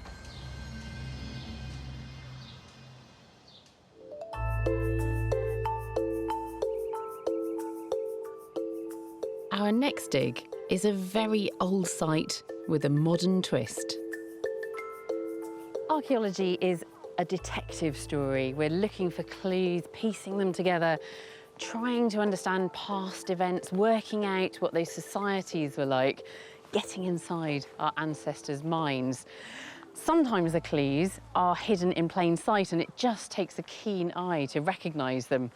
Our next story takes us back into the depths of prehistory, but then collides with a much more recent tale of superstition, witches and the occult. The dig is taking place at Creswell Crags, located on the border of Nottinghamshire and Derbyshire. It's a limestone gorge riddled with caves that have been studied by archaeologists for over a century. Those investigations revealed evidence of human activity here, dating back more than 10,000 years. Back in Series 1 of Digging for Britain, I visited Creswell to study their spectacular Ice Age cave art. Today, a small team of archaeologists from the University of Sheffield are conducting a new investigation into a more recent period of history here. They are digging outside the caves, where a medieval village once stood. We're looking in a non-cave context because nobody's excavated outside the caves yet. We know from maps that there were some structures at the east end of the gorge, and they were there until early 19th century. And there was a fairly obvious hint that there might be a building here in the form of that arch there. So we put our trench here. We thought that we might get part of the a bit of the post-medieval settlement, and who knows, if we can get down far enough, maybe even some earlier stuff. So by conducting an archaeological excavation there, we might find some material that gives us some insight into the people who lived here. The village was occupied from medieval times right up to the 18th century, but the team's initial finds date from much earlier. This is a flint blade tool, or a flake. It looks to be a Neolithic blade, or a Neolithic flake, if you like, which is interesting because it's much older than what we thought we were going to find in that structure. It's a reminder that the archaeology here at Creswell spans this immense period of time. Most of what we know about Creswell comes from the work of amateur archaeologist Albert Leslie Armstrong, who led a series of digs in the 1920s and 30s. Armstrong is famous and notorious. He was an early archaeologist that was very interested in the Paleolithic in Britain, and he pretty much identified the Paleolithic in Britain. The bad thing is that the techniques for excavation at that time were picks and shovels and wheelbarrows, and not the kind of control that we like these days. Unfortunately for the team, their finds tell them less about the lives of the 18th century villagers and more about Armstrong's early 20th century methods. The first one we found was this bottle cap, which actually has a date on it, which says 1933 on it. And obviously Armstrong's dig was in the 1930s. And over here is a George V coin. Obviously George V died in 1936. So this, again, fits perfectly with Armstrong's dig.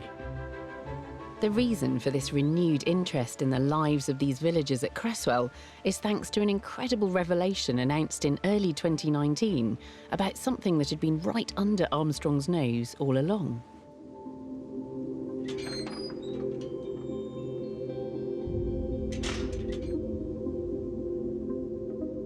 The walls of the caves at Creswell Crags are covered in strange marks, scratched into the rock.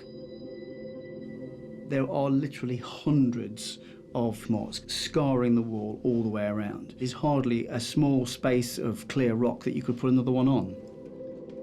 For generations, archaeologists have just assumed that these marks were graffiti, unworthy of serious attention. We knew that there was a lot of graffiti in the caves, but what people hadn't realised that hiding between these marks, there were these single marks that are the most pertinent ones. But in 2019, a pair of amateur symbologists happened to visit the site. They realised the significance of these markings, recognising them as witches' marks.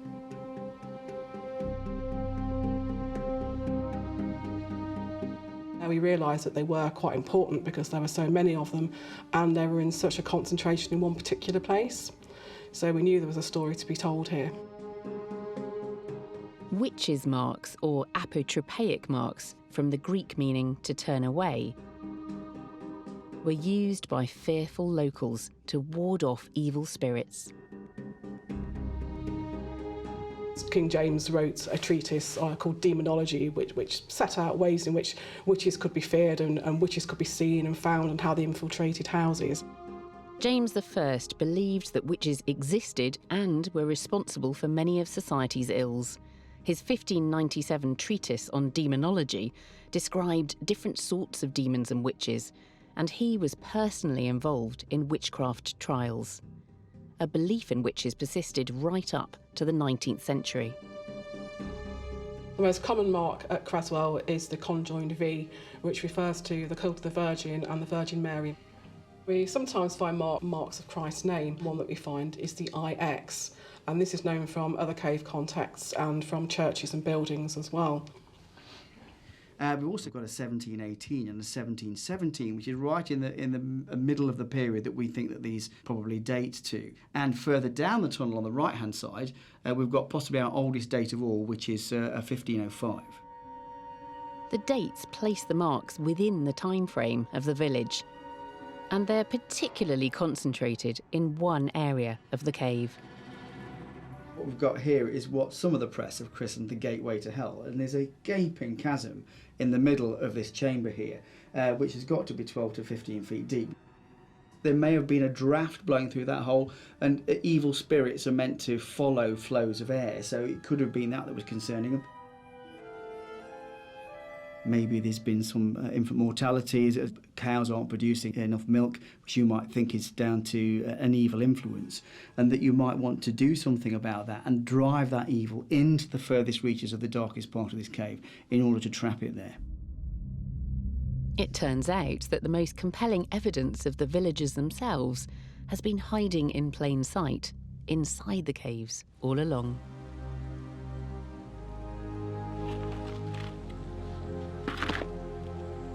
We haven't yet found anything which ties it into the witches' marks, but we haven't finished yet. We're still going down. The excavation of the village is only in its early stages, but the real revelation this year has been the discovery of these witches' marks, a rare glimpse of the beliefs and superstitions of the villagers who once lived here.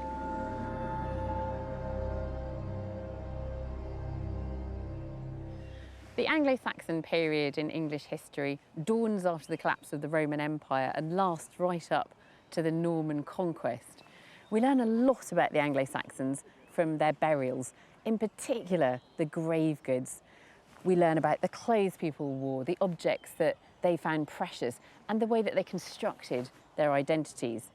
Now a dig in Lincoln is focusing on Anglo-Saxon death in order to shed light on those past lives.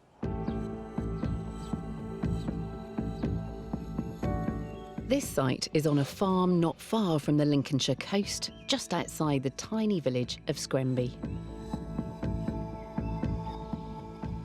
First discovered by a local metal detectorist, it's a hilltop cemetery containing almost 100 graves dating back to the early Anglo-Saxon period in the 6th century AD.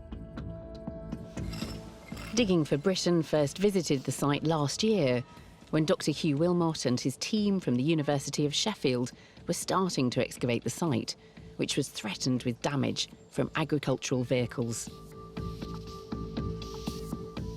They discovered an extraordinary proportion of high-status burials containing precious and exotic grave goods, like these ivory rings, which may have been imported from Africa.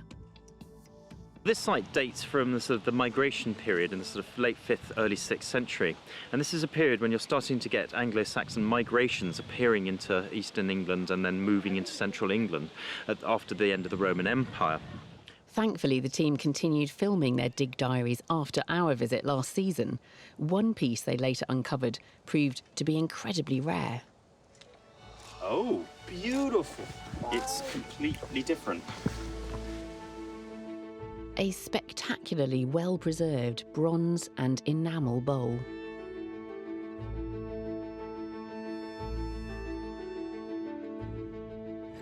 The team have returned this year to complete the dig.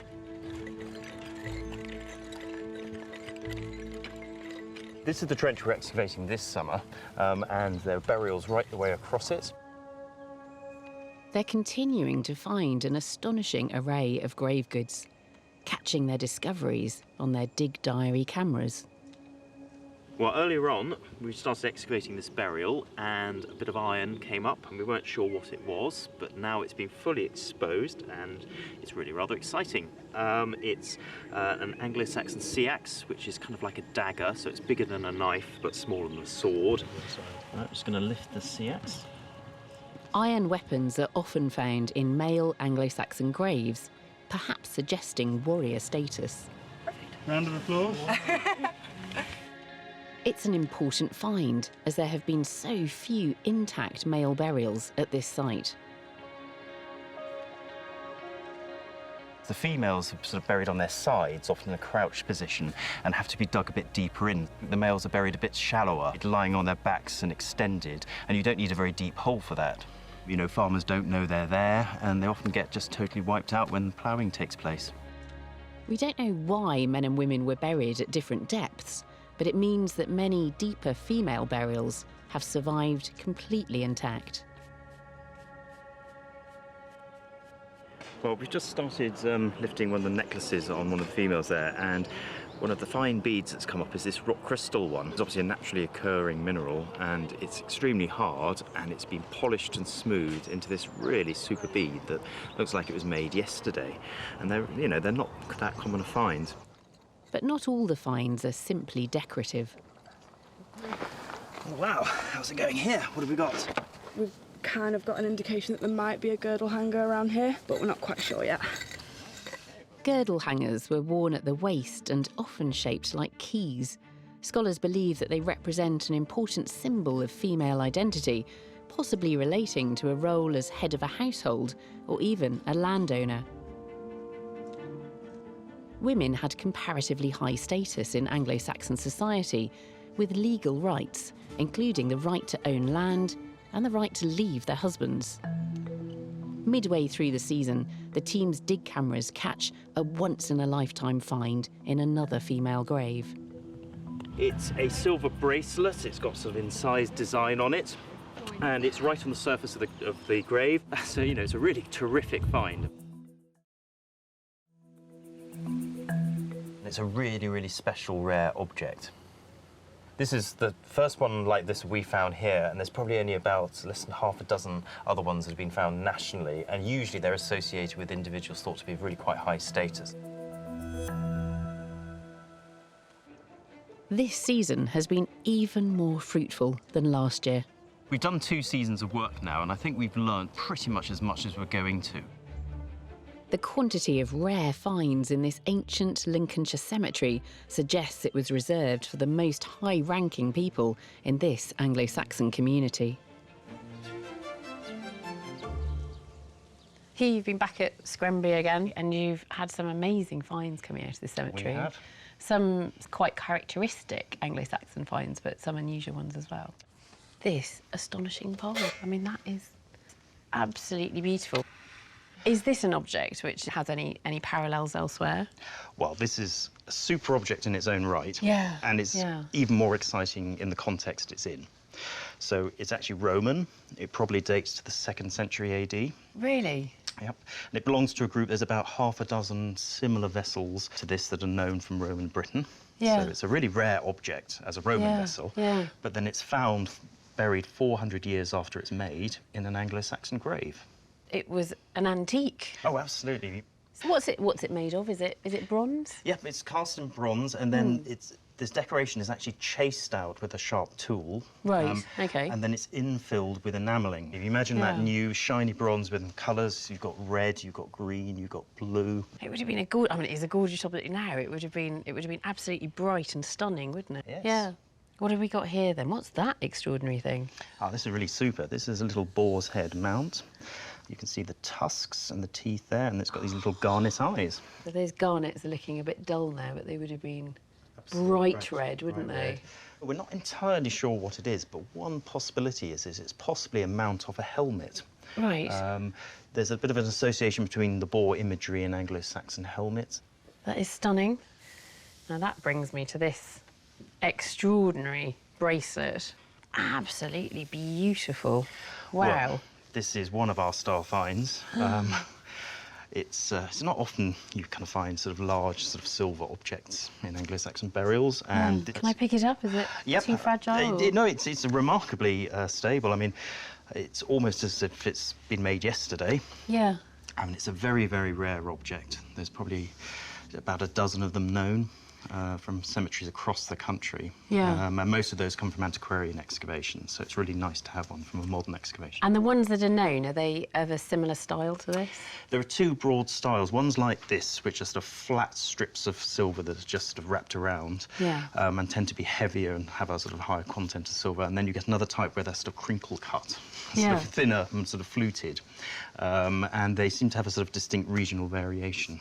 And what about this pattern? Is that a kind of known pattern? It's a really interesting pattern. Again, they tend to be decorated like this with this sort of punched decoration. Yeah. But this is the only one that has almost like a sort of stylised beast head or flower head at the end. Yeah. And the only other parallel I know of is actually on a piece of gold work from the Staffordshire Hoard. There's a sort of gold strip that has a similar kind of decoration on the end. And do you think the objects that they're buried with are sort of everyday objects, or are these objects specifically for the grave?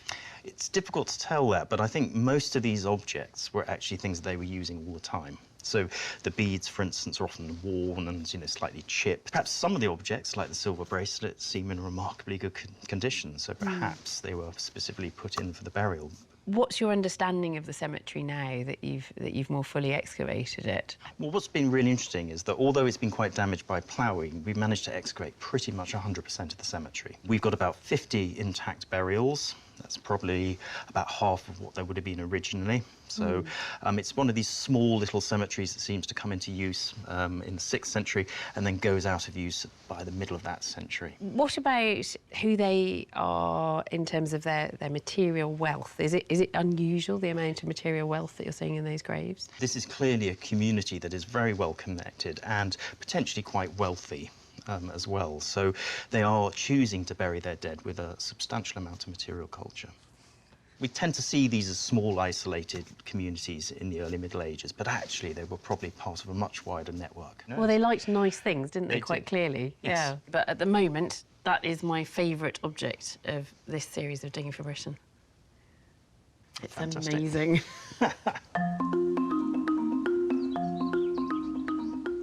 As you go back in history, there are very strong links between Scandinavia and Scotland.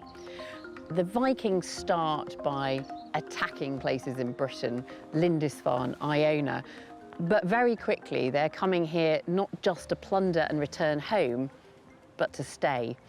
Our next dig takes us to Orkney, where archaeologists are investigating a large Viking settlement. Off the north coast of mainland Scotland sits Rousey, one of the Orkney Islands. It was an important seat of Norse power, and the west of the island is mentioned in the Icelandic Orkneyinga saga, documenting the colonisation of the region by the Viking Sigurd the Mighty.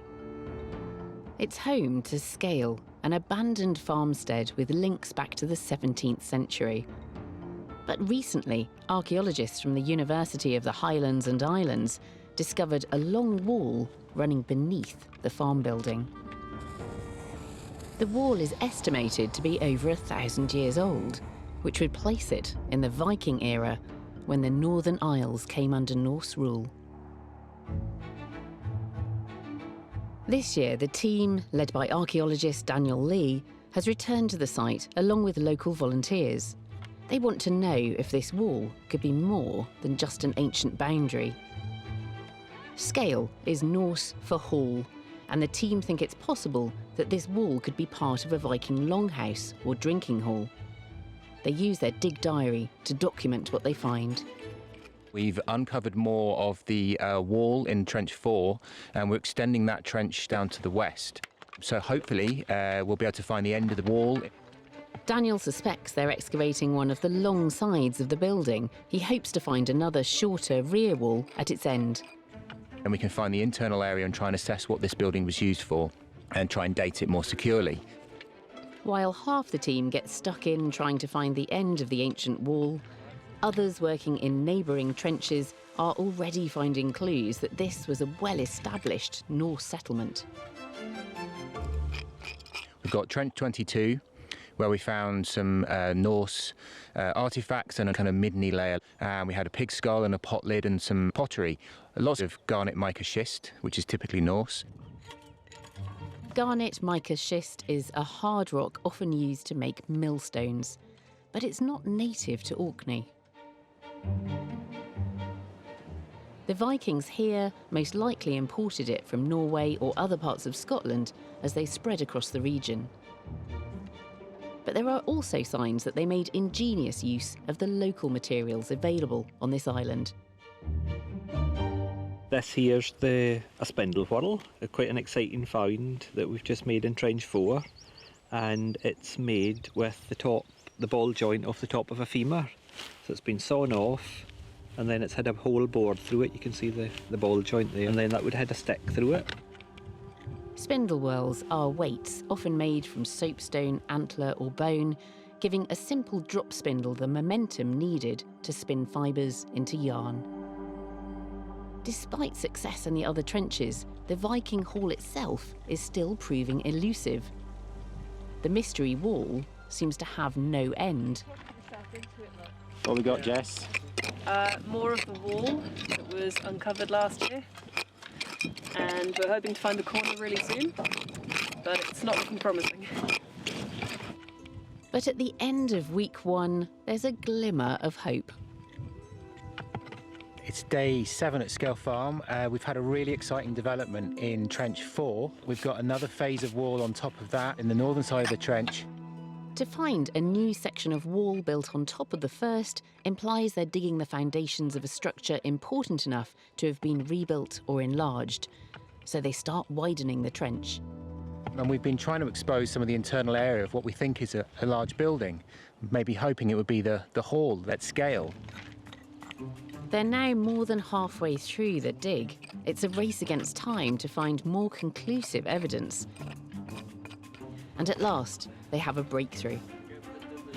Today we've extended the trench further to the south and we think we found it. We've got a very large longhouse, an early longhouse coming out from underneath the settlement mound down the slope to the west towards the shore. Daniel's suspicions have been confirmed. In another trench they discover a second wall running parallel to the first. Along it they find what looks like evidence for seating, suggesting the structure was indeed a large longhouse. We've got the inside face of the southern wall running up and down parallel with the trench edge, just there. And we think that this is one of these side benches down the inside face of the long hall that would have run up and down that way, with a similar feature on the opposite side of the hall there. Then you'd have had the hearth somewhere here. Elsewhere on the site, small personal items are turning up, characteristically Viking in style. And just found this tiny fragment of really quite finely carved end of a Norse comb, which may have the antler teeth as well. It's got a nice circular design on the end. It's really quite an exciting find. How did it survive from the Norse period in this rubble? How did it get there? As the days pass, the Great Hall is exposed, and it's even more impressive than Daniel had hoped. We're looking at probably over 13, possibly 15 plus metres in length.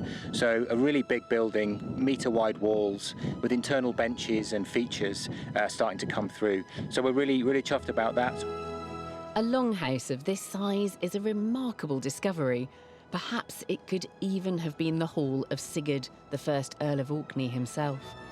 It's a reminder of just how strong those Scandinavian connections are here, taking us back to a time when Norse settlers were making this island their home.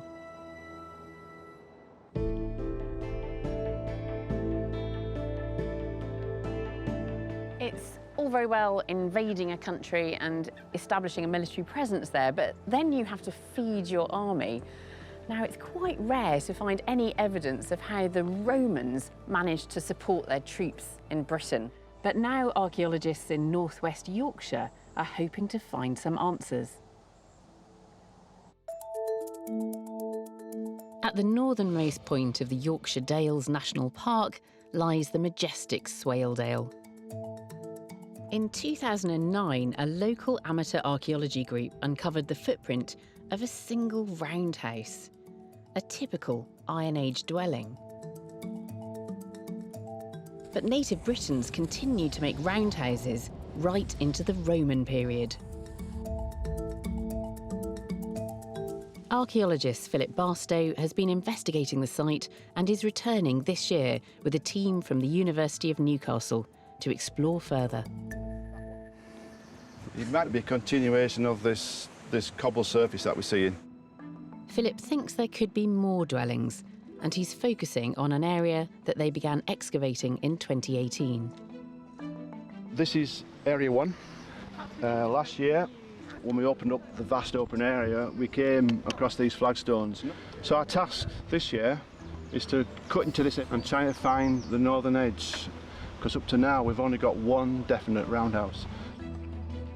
As they excavate, the team are finding signs of the people that lived here. Nice big fat juicy worm, I'm just removing. And then you can see there, you can see the rim appearing, and the rest of it appears to be here. Oh, it's a lovely massive rim. That's a big pot. Philip's suspicion that there may be other dwellings here proves to be correct. They've exposed another large cobbled surface with a curved reinforcing wall behind it. We can confirm this is another roundhouse. It's about 4 or 5 metres in diameter. That's cobbled as well, and cobbled path going up to the west. Amazing. Absolutely amazing structure. With another roundhouse appearing, this could be a village. But what's most striking is evidence of a sophisticated design feature not usually seen in roundhouses. This carved piece of stone is a door sill. The work craftsmanship to actually create that lower surface to create an upper ridge there, so the door actually shuts against that. This unusual masonry seems incongruous. It looks like the work of another group, the Romans.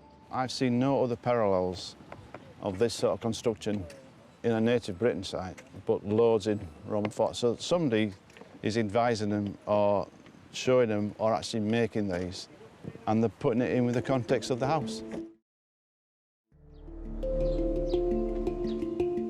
There certainly was a strong Roman presence in the area. After the Romans invaded in the 1st century AD, they steadily advanced north, setting up military strongholds along the way. By the mid-2nd century, there were around 50,000 Roman troops in Britain, and some of them were stationed near here. We've got Bainbridge to the south, we've got Catterick to our east, and to our north we've got Greaterbridge and Bowes. At least 3 of those were in active occupation throughout the whole period. And these forts needed food. We've got a pit, flag-based, stones vertical at the sides, well built, and some sort of possible chute here. maybe now we've found where they're actually storing their grain. I'm just really pleased with this. Other finds on the site suggest that not only were the native Britons storing grain here, they were processing it using Roman equipment. What we're getting back, the information we're getting back is, this is a military type quernstone. Quernstones like this were used for milling grain into flour. This is a community living here, using these to grind presumably quite large quantities of grain. There are also signs that the native Britons were being paid for this work. And this one's really nice. If you look carefully, yeah, you can see that she's the wife of Septimus Severus. Brilliant. So this coin dates from about 196 to 211. Right. And it's a silver denarius. So this is the sort of thing Roman soldiers would have been paid with. So is that indicating, well, they're buying things on site? Yeah. So they need everything. They need leather, they need animals to eat, they need grain, they need food stuff. Right. All of that kind of stuff. The archaeological evidence is helping us make sense of this intriguing site. It was part of an agricultural landscape within Roman Britain. Just look down the dale, Upper Swaledale, lovely rich pasture area. The individuals who occupied or owned this were switched on to realise it is essential to 4 Roman forts. We think now this is a well-to-do, well-established, developed farmstead, but they're dealing with the military. You know, their wealth has come with the husbandry of the cattle, the sheep. It could well be the collection point for the whole dale. This is where it comes, this is where it's processed, then off to whichever fort is needed. And there's still plenty to be discovered. We need to do the research question where the water's coming from. With all this engineering on site, they can't have been going to the spring to get it in buckets. It must have been ducted on site. And that it will be pivotal to what we do next year. This site has shown how Roman influence extended into the countryside, where native British farmers could grow rich by supplying food to the Roman military. Many archaeological digs focus on one particular time period, but our next site in Cheshire spans some 10,000 years from the end of the Stone Age through to the 17th century. We sent archaeologist Nisha McSweeney to find out more. The Poulton Research Project sits just 5 miles south of Chester, close to the Welsh border. This unassuming stretch of farmland may be one of the north of England's most significant archaeological sites of recent times. I'm joining dig leader Dr. Kevin Coots to find out why. So, Kevin, how did it all get started? We've got to go back to 1962. Right. Mr. Jerry Fair had just taken over the land and he had historic maps of this field. And he could see marked on it an ancient chapel. He could also see the stones just poking out. Right. And he found a glazed medieval floor tile of 14th, 15th century date. Right. Eventually, the farmer persuaded teams from Cheshire Archaeology and Liverpool John Moores University to come and excavate the site. They knew they were going to find a chapel, but they were hoping it would be a capella ad portam. Capella ad portam, that sounds like something at the gate. Yeah, my best Latin, Right. which is not great, but it means it's a chapel at the gate. Right. Because we have a lot of ancient literary texts that Right. tell us that there was a missing abbey here, the Abbey of Poulton. Poulton Abbey was an ancient monastery founded in the 12th century by Cistercian monks. They often had a chapel at the gate so lay people could worship without entering the abbey grounds. The abbey was moved in the early 13th century, but the chapel continued to be used as a local church and cemetery right up until the English Civil War. It would have been the place where the farmers and their families who actually ploughed the land and worked the land for the monks, that's where they would have worshipped and where they were buried. We didn't expect to find any bones in this graveyard because this is what we call glacial till, or I call the older red boulder clay because everyone knows what it is, and it's generally acidic. But by a sheer geological coincidence, the last great glacier deposited a whole load of crushed calcite in the field, making it neutral. So we have almost perfect preservation of the human remains in this medieval graveyard that we've been training students on for the last 24 years. This geological anomaly offers an incredible opportunity to study the lives and deaths of one community over hundreds of years. I've joined human remains specialist Ria Carlin to see what she's found in this year's excavations. What's going on here then? What do we have? We have an adult skeleton and it's almost complete. So we've got perfect bone preservation here. Archaeologist's dream. Absolutely. Fantastic. Yeah. The burial itself is cutting two other features here. So we had a double burial here, juvenile bones in, which itself was cut by a later burial of a teenager in here. So the gravedigger might not have known that there's a burial there. Maybe the wooden cross had disintegrated or they didn't have a burial marker. So, in terms of dating then, where would we put this in terms of the lifespan of the cemetery? probably toward the end, sometime before the Civil War at least. And by that time, the cemetery's been in use for maybe a couple of hundred years already. Oh yes, so that would be, the graveyard would be almost full, as you can see by the intercutting features. Yeah.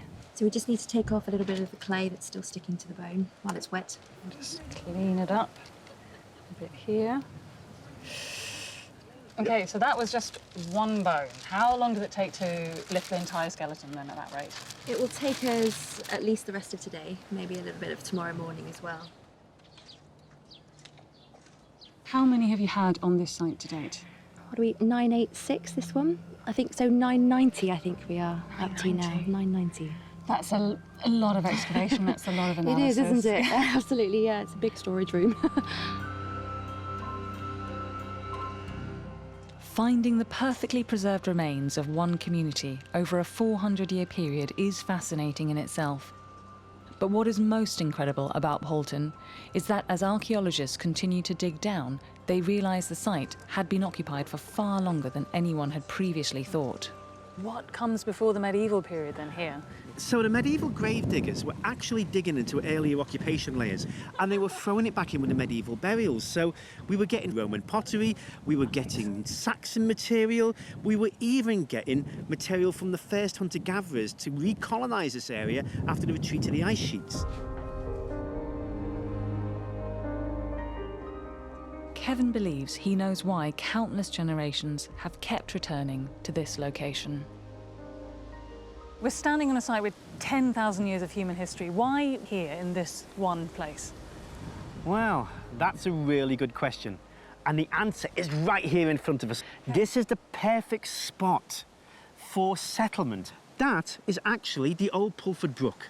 Right. The historic boundary of England and Wales. It's heavily changed now from its original form, but it would have been wider, more free-flowing. You would have been up in this section here, and you would have been looking at the large animals coming down to water.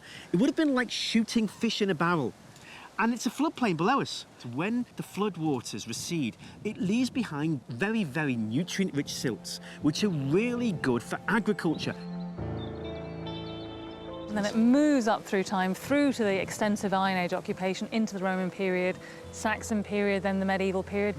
Basically, people don't change. People's basic needs stay the same. You need security, you need raw materials, you need water, you need food, you need to survive. So people are always going to inhabit the kind of place where they've got the better chance of survival. What started as a dig in a small medieval graveyard has become the discovery of a site with 10,000 years of human occupation. There's this wonderful sense of a community over not just centuries but millennia, and why they're here. And it's not immediately obvious when you come to this place the first time, but then when you start looking around the landscape, it all starts to make a bit more sense. I've asked Kevin to come in and show me some of the artefacts from this incredible period of occupation at Poulton. Kevin, this seems like such an extraordinary site with so much time depth, so much going on. And you've got some of the finds here, they're lovely. Yeah. So what's the earliest find you've got on the table here? This is a beautiful flint that was imported into the region, and it's late Neolithic, early Bronze Age. That's lovely. We think it's used for making leather items or possibly other wooden items, and it's absolutely beautiful. So this is the evidence of the first farmers to move into the region then. And then, moving on, you found some quite spectacular Iron Age remains. I mean, what's this large lump of what looks like rusty metal? It's called an adze, which is a woodworking tool. You can see the edge of the blade here, and I'm holding it pretty much upright. There would have been a handle coming through here, and it's used for hafting and working wood. And then the Romans arrive. So I recognise this as being Roman pottery. It is indeed. This is a mortarium. It's a food mixing bowl, where the word mortar and pestle come from. Yeah. But on the back, somebody has scratched I-V-C-V. And it might mean the name of the owner, Luculla or Lucundus. Basically, this is mine, hands off. Yeah. So what do you think you've got? We think we've got, at the moment, a dispersed farmstead. But there is so much material culture, and we have so much to survey, we can't discount anything at the moment. Poulton's a real one-off in this region. Yeah. And then finally, you've got these beautiful tiles, which takes you right back to the original discovery of the site. Yeah, they're gorgeous. They date to the 14th, 15th century. We've got several designs which are paralleling the local and regional designs themselves. Yeah. The medieval chapel floor would have been covered in these. And when do we see activity ceasing? When's the last date that you've got from this site? Well, we know it's in ruins by 1681. We think the last time it was used was in the English Civil War, because we have records that Poulton Green was manned by parliamentarian soldiers 3 weeks before the Civil War ended. And we've got material from the actual chapel of that date, including muskets shot. We think that they were basically melting down the windows to use the lead. They trashed it.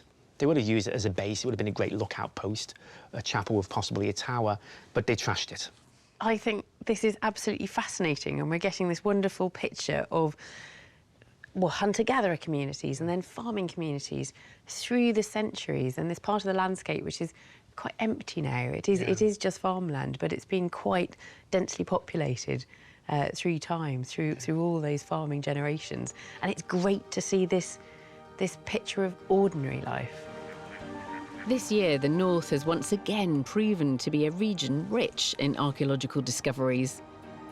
From forgotten Tudor homes to Anglo-Saxon treasure and a long-lost Viking drinking hall, we've shown there's still so much to do to widen the bounds of our knowledge and shed light on our past.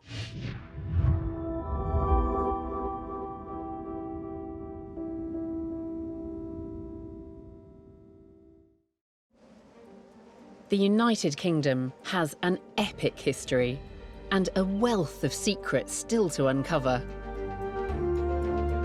Every year, hundreds of archaeologists dig, dive, and sieve to find clues, to add to the great historical jigsaw of our ancestors' lives. You know when people say, what's the best thing you've ever found, guys? This. I'm Professor Alice Roberts. This year we've uncovered some astonishing finds and made some truly groundbreaking discoveries. Wow, look at that. Each team of archaeologists has been armed with a dig diary camera so they can record their discoveries as they happen.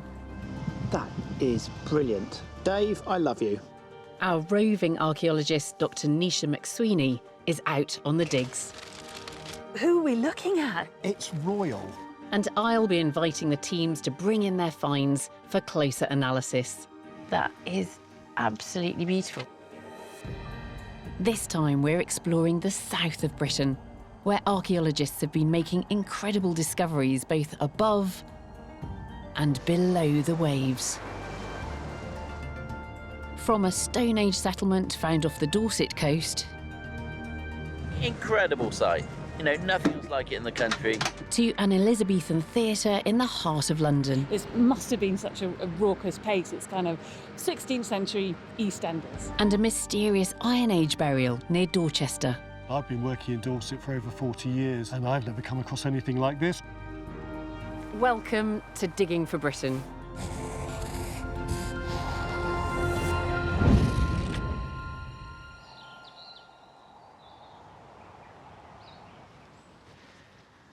After the invasion of Britain in 43 AD by the Roman Emperor Claudius, it was here in the south that the first forts and settlements grew up. Archaeologists in East Sussex are out investigating one of these early settlements, but with no Roman records of this place, its name and its purpose have been lost in time.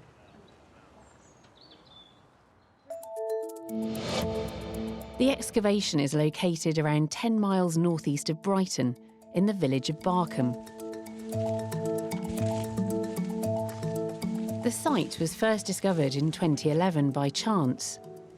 Archaeologist Rob Wallace was excavating part of a Roman road when a wider geophysical survey revealed a possible settlement. This survey is magnetometry, so it picks up the magnetic variations in the earth, especially in the Roman period and other periods. You tend to get a lot of charcoal and burnt material, which is very magnetic. So these will show up ditches, linear features. So the geophysics we use is an indication that there's something there, rather than actually telling us what it is there. Artifacts already uncovered suggest this settlement was already in existence by 70 AD, just 27 years after the Roman invasion. With no historical records to help us here, Rob is trying to work out the role this settlement might have played in the wider context of Roman Britannia. He looks first for clues in its layout and location. Original settlement around about 70 AD is round here, and it's a small 4-grid system. The Roman road, which goes to London, comes up through here. We have the Greensand Way, which is the east-west route, which goes to Hardham and then Chichester. And we have a road going eastwards to Arlington and then on to Pevensey. As well as the roads heading off in all directions, the settlement is also very close to a waterway. The River Ouse is a tidal river. It was probably a lot wider and shallower in the Roman period. The Romans would have used flat-bottom boats anyway, and it's an easy way to move mass bulk. So possibly grains and things like that, iron ore that's coming out from the Weald. While the Romans are famous for their road building, waterways were just as important. They used seagoing merchant ships to transport goods in and out of the country, and river barges for transporting goods within it. So you can move stuff in mass, and they can move around the rivers rather than on carts, which is more costly and time-consuming.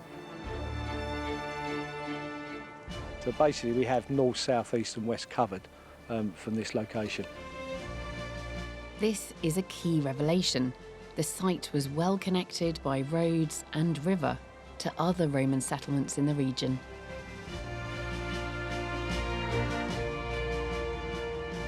The team also discover that the site itself is surrounded by a ditch. If we look out here, you'll see that hedgerow, which goes all the way up to that corner. It's then coming all the way up, 3/4 of the way up to there. That hedgerow is this enclosure ditch, is the inner enclosure ditch. It then comes back across the site, it levels up with the oak tree and comes down to form this around it. The ditch suggests a certain level of fortification. It meant that you could only get in through approved entry points. The ditch was a way of controlling who and what came in and out of the site.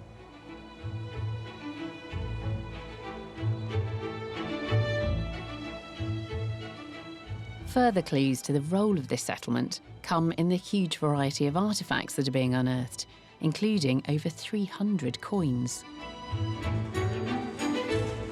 So here we have a Septimus Severus coin, around about 198 to 200 AD, which is silver from this year's excavation. Yeah, so there's quite a collection.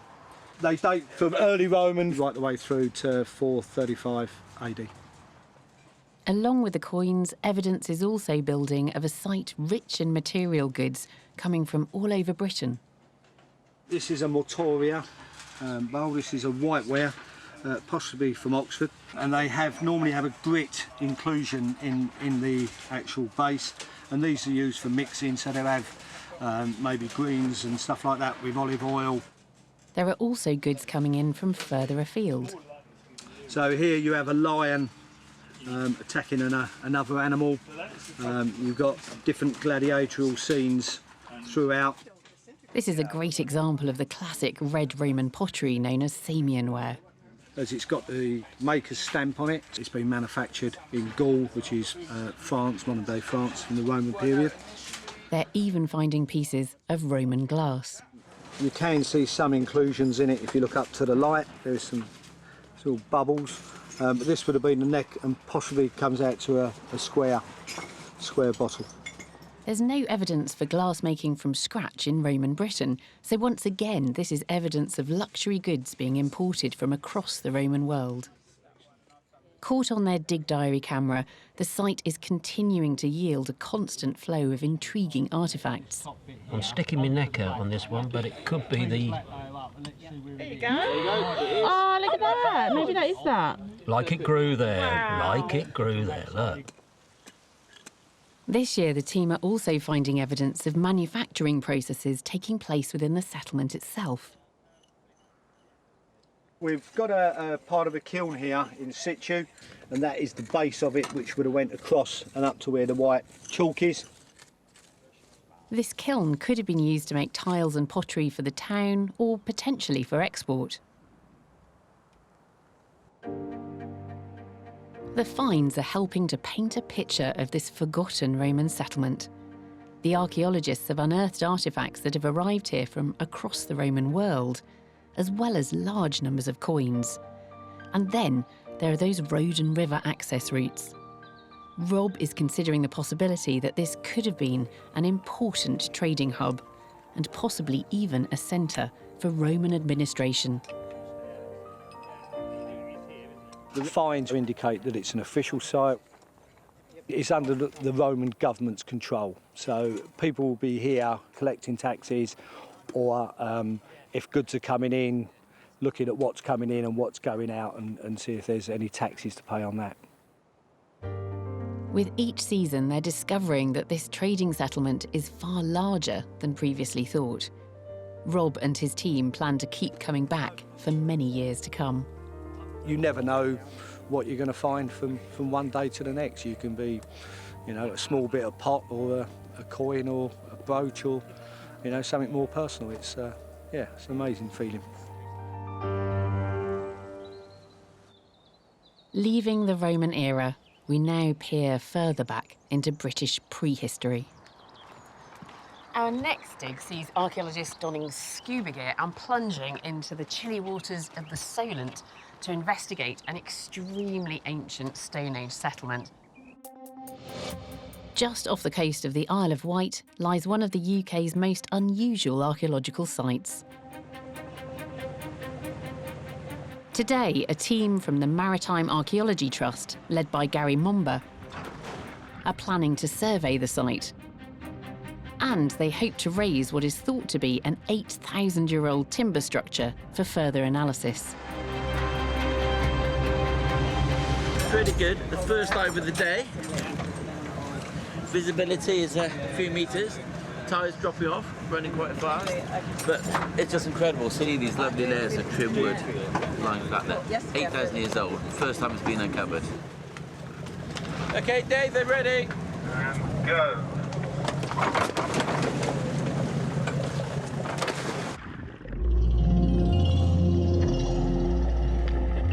Lying just 11 metres beneath the waves are worked timbers that date back to the Mesolithic, or Middle Stone Age. The Mesolithic was a time before farming, when the people living in Britain were still nomadic hunter-gatherers. What I love is really getting on the site and uncovering. It's just finding things for the first time in 8,000 years, and then knowing that that's going to tell us so much about those people. This site was discovered over 20 years ago by an unusual sort of archaeologist, a lobster. We saw this lobster kicking out these flints from a hole. I thought, oh, that's really nice. He picked up these little bits of flint and brought them to the surface and said, look, worked flints on the seabed. And that was how we found it. Well-preserved Mesolithic sites are incredibly rare. Archaeologists often just find scatters of worked flint, like the ones the lobster discovered.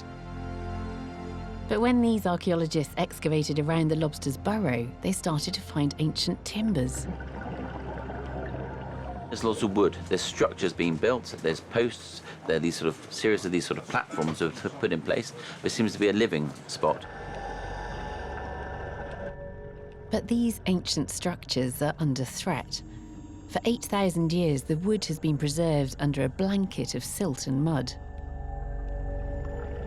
Now, changing currents are causing extensive erosion along this stretch of coastline, exposing the timbers and leaving the wood open to attack. As you get these wood-boring organisms, you get piddock and gribble, move into it, dig lots of holes, and you see it in the sample, so everything's sort of compromised and undermined. Underwater, the divers are completing a survey of the site. It can be a very difficult work environment. The harder the current is running, the harder it is for you to work. And because you're operating in 3 dimensions, it's not just on a flat surface, you're up and down as well. So it adds a challenge to the diving, which is the whole point of doing this really. The ancient timbers are photographed and each piece logged and tagged. The divers then start to bring them to the surface. This is the sort of material that we've got on the seabed. And see what they've done is they have got bits of timber and they've sliced it. So it's flat on one side, and on the other side it's sort of bark. Another one there, and they've sort of overlaid them to form a sort of layer or platform on the seabed. The specific purpose of these timber platforms is still unknown, but Gary has a working hypothesis. We know it was wet around here, but boggy, so they would have been, it would have been a nice platform to stand on and walk on, a dry area for whatever activity they might have been doing. These Mesolithic people seem to have constructed something quite permanent. This is clearly much more than just a temporary camp. It challenges our ideas about Mesolithic hunter-gatherers as nomads always on the move. These things are very rare because this was a hunter-gatherer society that was known to move around the place. But here we got, well, it looks more like a settlement. It looks more like there's been a lot of time invested in this particular site. Well, it would have been a special place to live at the time. It would have been a nice little sheltered valley. You're very near sources of flints, just in the chalk cliffs. You would have had wildfowl, you've had vegetation, a place that you could probably live all year round.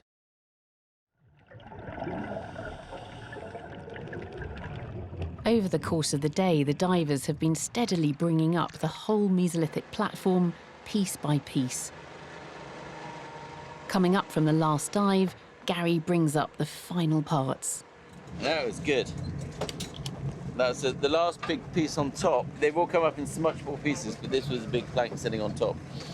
Degraded, but it's just one hefty piece of timber. There's just, there's a whole landscape down there that we really want to, it's just not enough.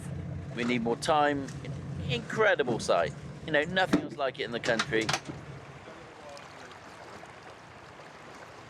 All of the artifacts that were lifted from the seabed are now in the National Oceanography Centre in Southampton, and our roving archaeologist Nisha McSweeney is visiting their labs.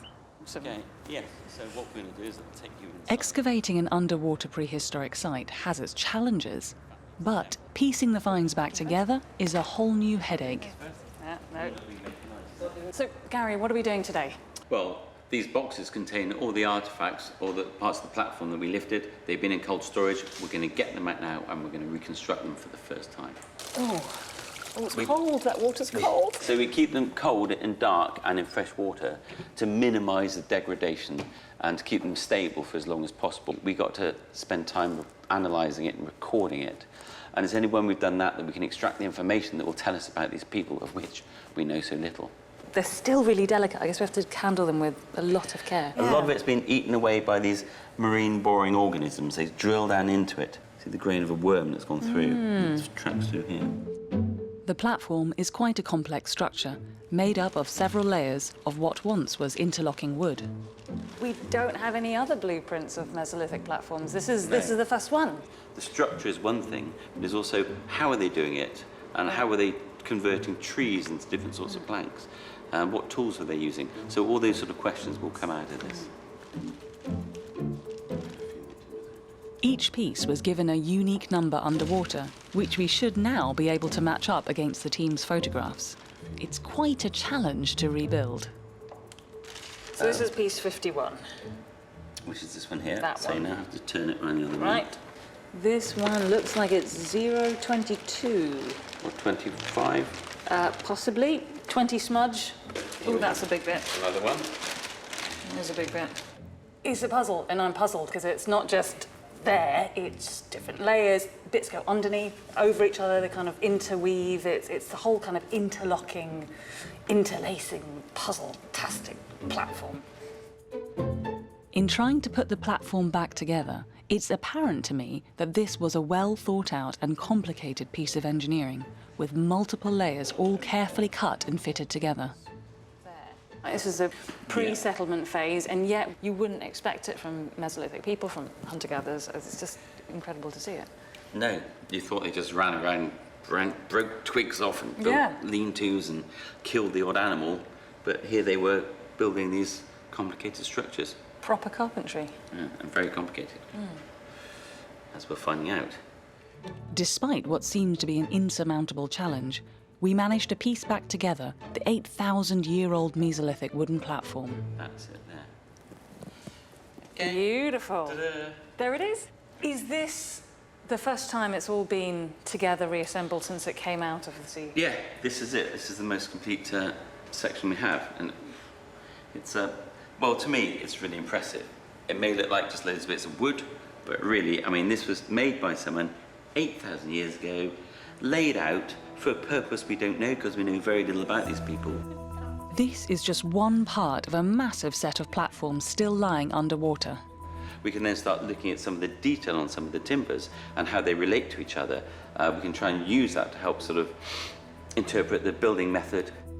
The platform is a unique find that has advanced our understanding of our nomadic Mesolithic ancestors, clearly showing that they built permanent structures. The intricacy of this whole platform, this whole structure, has actually been really surprising. The process of putting it back together has helped me to understand the process of how it must have been made, and it was so carefully, beautifully made. It's absolutely jaw-dropping. Our next dig takes us to southern Dorset and the chance discovery of an extremely rare early Iron Age burial. The dig is taking place in a private cottage garden 8 miles from Dorchester. In 2013, builders were installing a new sewage pipe for a medieval cottage owned by the National Trust. Work came to a halt when they stumbled across some human bones. Archaeologist Dr. Martin Papworth was called in to investigate. To find a JCB bucket full of bones is an extraordinary thing. Obviously, it doesn't happen every day, does it? And but it just raises lots of questions, doesn't it? I mean, how old are the bones? Is it one person? Is it several people? And why are they there? A bone sample sent for radiocarbon testing indicated the burial dated from around 800 BC, the very early Iron Age. In the Iron Age, people were farming the land, living in roundhouses, building hill forts, and starting to use a new metal, iron, for tools and weapons. It's rare to find burials from this period. People may have been cremating the dead and scattering burned bone, or leaving bodies out in the open to decompose. It's taken Martin several years to raise the funds to excavate the site, and now he's back with a team of volunteers. He wants to investigate how the bodies were buried in order to understand the funeral practices of these Iron Age people. Already they're finding that the graves were carefully constructed. Dug a pit, they've laid the burials or the bones in the pit, and then they've placed the stones over it and buried it. So the stones are the capping to the funeral remains. Over the next few days, the stones are removed and the full scale of the burials is revealed. Martin has uncovered 3 skeletons. Their size suggests they could have been quite young. So you have one skull there, another crushed skull here, and on the other side of the pipe trench, you've got another crushed skull here. Each one had a large stone above it. Over the years, as the flesh has rotted from these bodies, that the skulls have impacted and collapsed under the weight of the stones. The archaeologists are finding something strange about the way the bodies were buried. There's the skull, there's the teeth, there's the backbone, there's the shoulder, humerus running down through here, a series of ribs, but the whole thing has been caved back in and folded very, very sharply, and these are the 2 legs above the head with the toes of each foot, one above the other.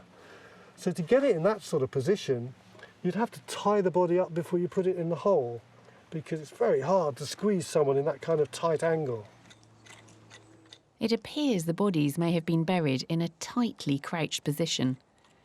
While crouched burials like this have been found at Iron Age sites in Wales and Cornwall, for Martin, this is a first. I've been working in Dorset for over 40 years now, and I've never come across anything like this or heard about it.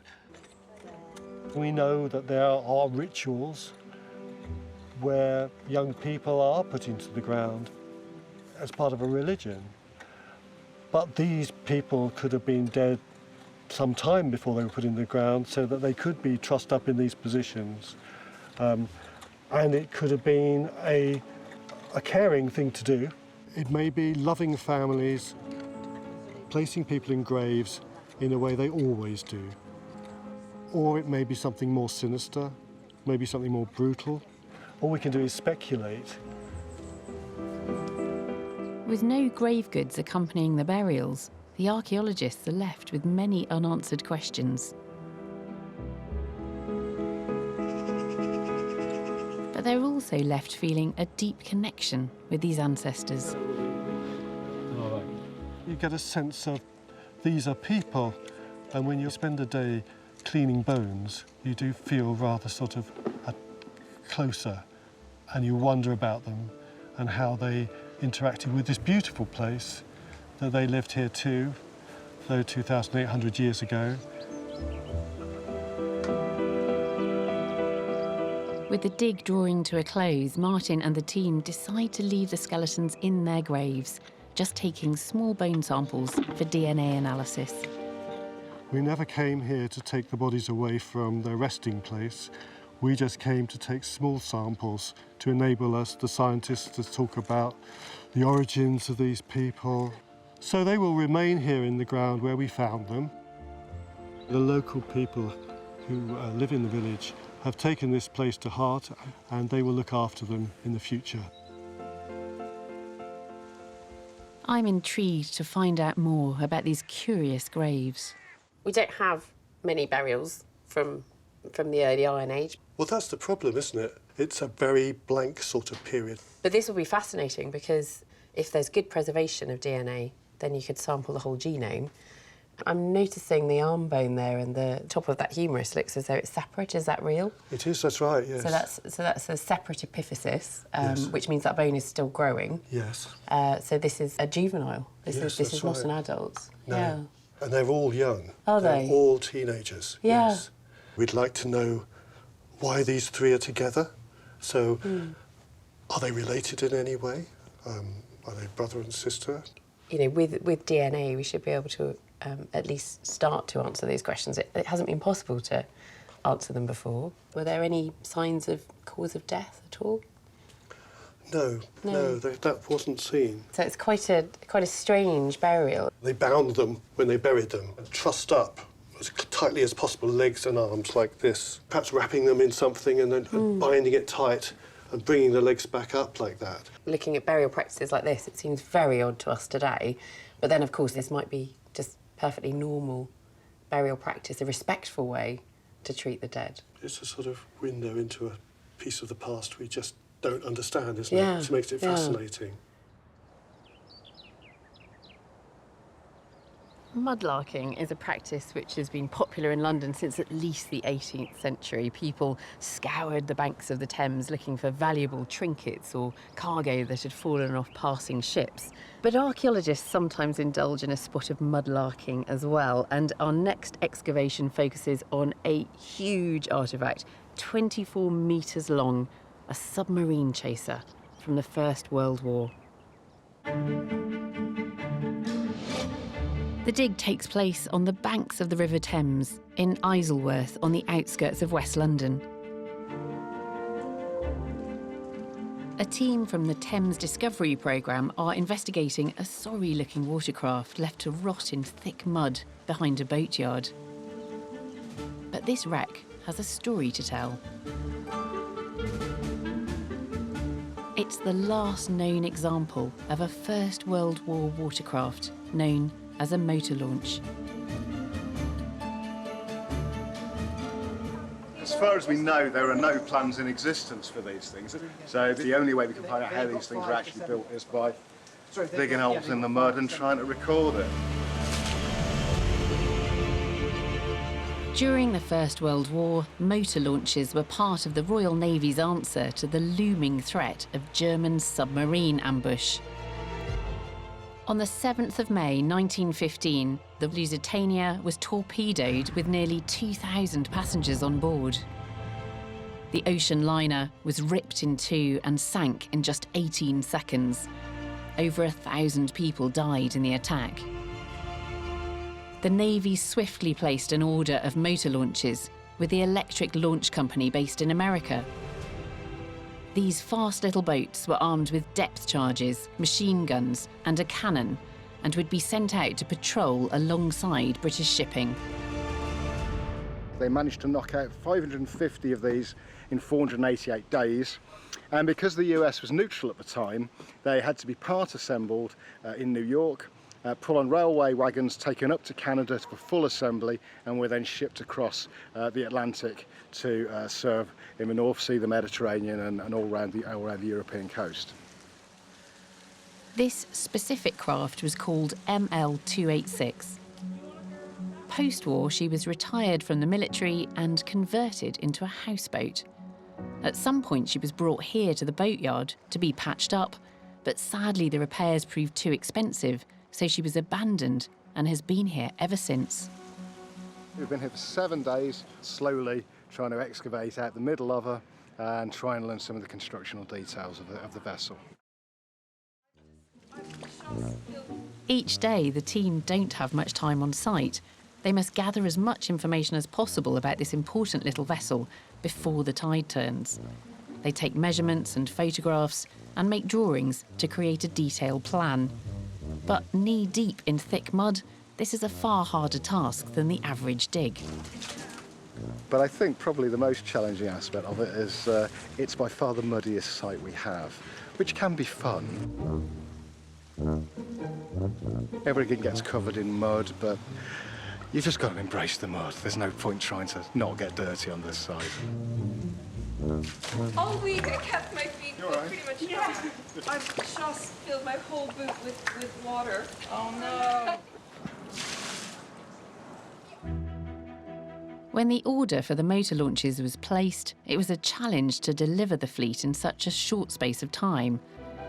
With foundries struggling to keep up with demand, even jeweller Tiffany's stepped in to supply brass. But despite the rich benefactors, the team are surprised at the construction.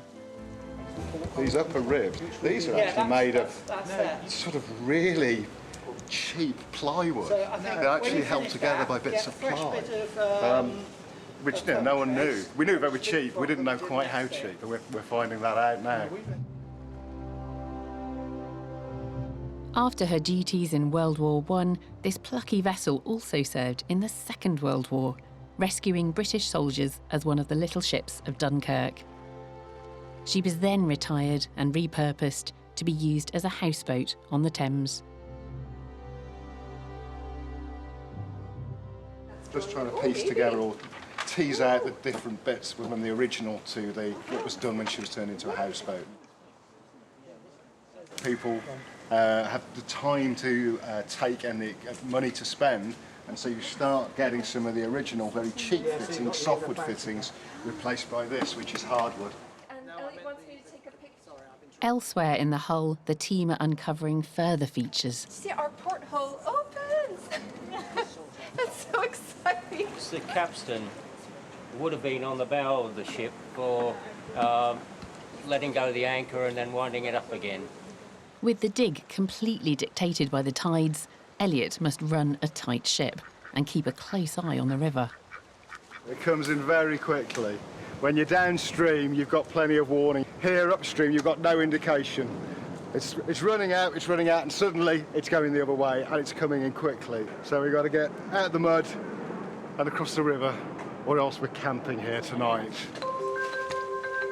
The team now hope to use their photographs and drawings of this last remaining motor launch to create a detailed record of the structure of this historically important craft. Our next dig is back in Dorset, where archaeologists are investigating a Roman site. It was first dug in the late 1700s when stunning mosaics were found, but we know that they were dug up. We also know that very little attention was paid to what this building actually was, so many questions remain. The excavation is located just outside the village of Frampton, next to the River Frome. Archaeologist Dr. Miles Russell and his team from Bournemouth University are investigating the site. They want to find out about the people who lived here and, if possible, some clues about the relationship between these Romans and the wider local population. It's a Roman building that's been known for some time, but it's one of a number of extremely late Roman luxury buildings that are occurring in Dorset in the 4th century AD. This is a late Roman site, dating to some 300 years after the invasion. Up until this point, Roman activity in Dorset is fairly low-key. There's no real villas until we get to the 4th century, and suddenly they're everywhere. So the real question is, what is happening? Why does it take 250 to 300 years, and then there's a sudden explosion of wealth? These are starting to dominate the countryside. It seems odd that the Romans didn't stamp their mark on Dorset until so late. Elsewhere in England, Romans were building lavish villas and ornate temples. They brought with them a Mediterranean style of architecture with painted plaster walls and elaborate mosaic floors. Back at the dig, Miles starts to uncover the footprint of the villa. You can see where Harry's working down here. He's found this wall. It might be part of this sort of more extensive rooms coming through. That block of stone there, I think, might be part of a step or an entrance structure going up and into the corridor. So it's some kind of formal entranceway here. And then this is a slightly destroyed wall, and you can see we're coming into now mosaic. So this is some of the mosaic that Lyson's recorded in the 1790s. That is very nice. That is amazing. Right. Lovely. Absolutely incredible. When the mosaics were first revealed in 1794, they were so impressive that King George III came to visit. But they were not preserved in situ and seem to have been taken away as souvenirs. Despite the fact the mosaics are mostly gone, there's still plenty of material on site that could reveal more about who was living here and their status in the community. It's the rubbish that we're interested in, things that tells us about ordinary lives of people living in this site. So the sorts of things that were not saved during the 1790s dig.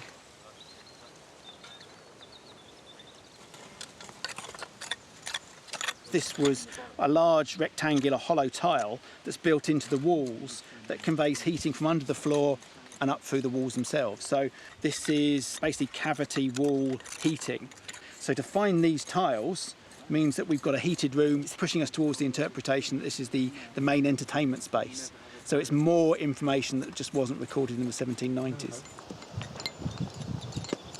Captured here on their dig diary camera, the team are also unearthing evidence that the outside of the villa was richly decorated. this carved sandstone finial would have sat on the apex of the roof. Wow, that is gorgeous. Dave, I love you.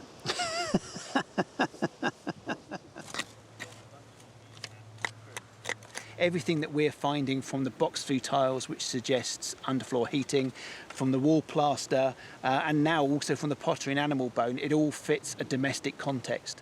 It is a wealthy, high-status building up against the River Frome in quite an exotic and luxurious part of the Dorset landscape.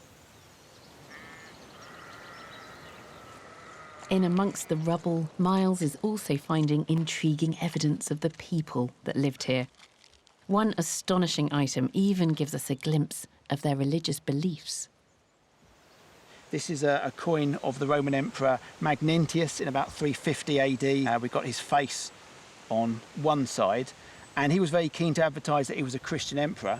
So on the back of his coin, we've got the Chi-Rho symbol, the P and the X. The key thing about this, it's been pierced, so they've worn it around their neck. The Roman Emperor Constantine converted to Christianity in 312 AD. With his backing, this religion slowly spread through the Roman world, reaching even the distant province of Britannia. And it's a nice little individual find that gives us a little insight to the sorts of religions that were going on here. These are a new wealthy elite that's coming in from another part of the empire, and they're building their luxury houses here, and they're bringing their exotic Eastern faith with them. And it's coins like this that give us that indicator of that sort of personalised aspect of this new religious belief system. But this opulent villa and its Christian Roman occupants are only a small part of the story of Dorset at this time. At another site, not far from the villa, Miles is also finding evidence of the people who lived in the wider landscape here. These people belonged to a tribe called the Durotriges. The Durotriges were one of a number of tribes in southwest Britain at the time of the Roman invasion and occupation. The land of the Durotriges seems to have centred on Dorset, with parts of southern Wiltshire and Somerset as well.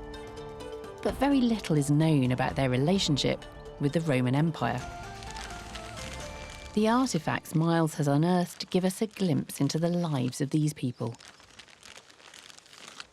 The Durotriges, the local tribe, are constantly recycling, reusing, and making sure that everything has a purpose. So this is actually carved out of a sheep bone.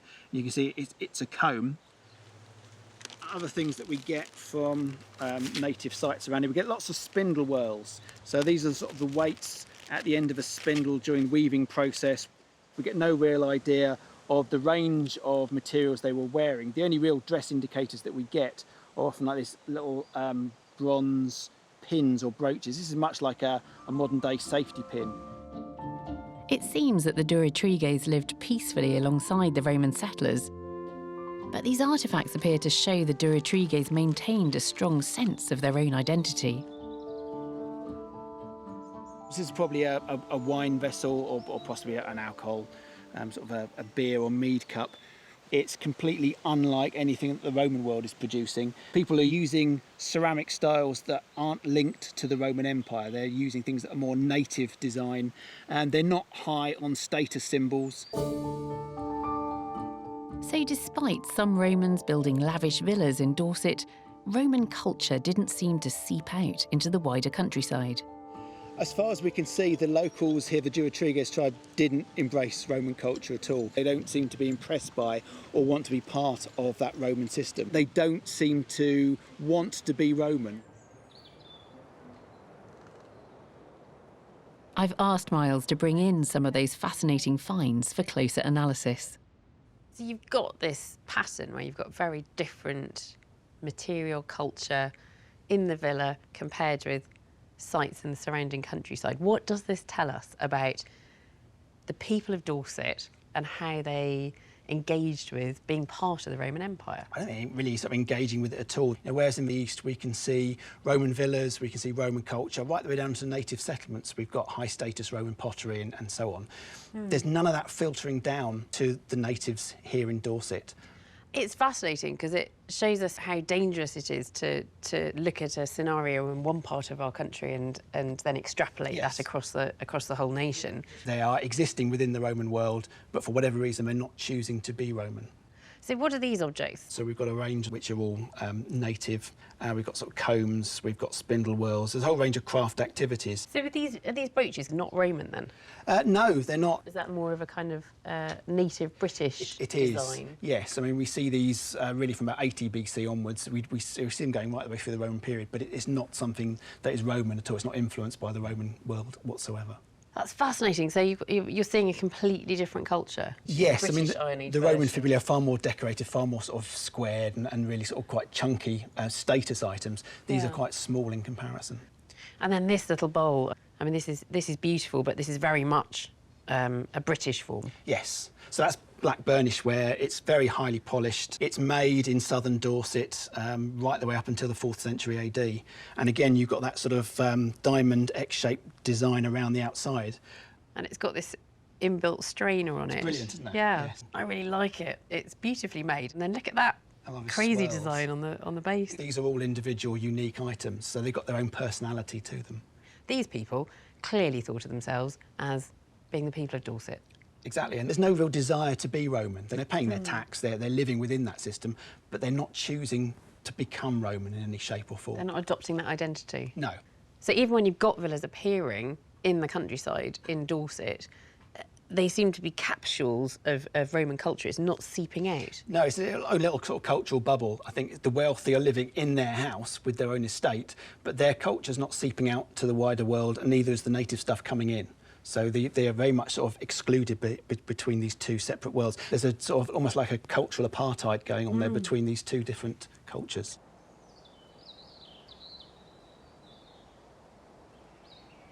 We know that the Romans and Greeks loved putting on plays, but it wasn't until the 16th century that theatre as we know it really took off in Britain. And the focus of the drama was London, where raucous comedies and historical tragedies were performed in the open air. For our next dig, Nisha McSweeney joins a team from Mola, Museum of London Archaeology, as they excavate an Elizabethan playhouse. The dig takes place in Whitechapel, the bustling heart of London's East End. The impending construction of a new student accommodation block has opened up an exciting archaeological possibility.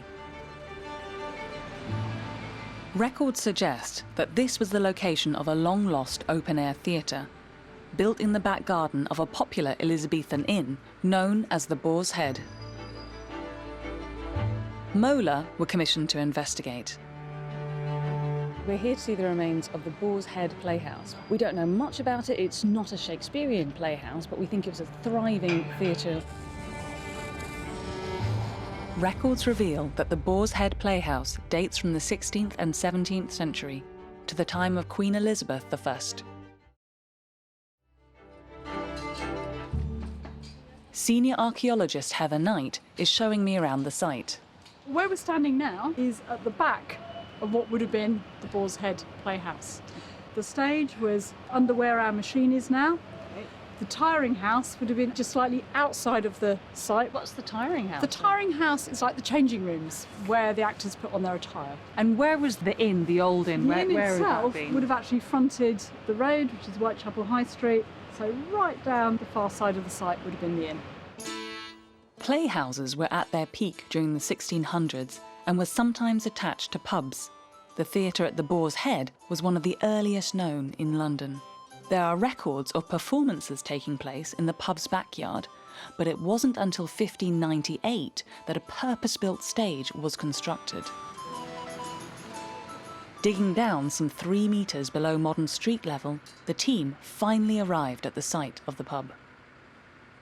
So what we do, we start taking off the top levels using a big machine, and then slowly as we come down we can see from the finds within those layers that we're going back through time, and then when we get back to the 18th century layers we then go to hand digging, and then we work our way down into the 17th century that way. So can you tell me what we've got here then?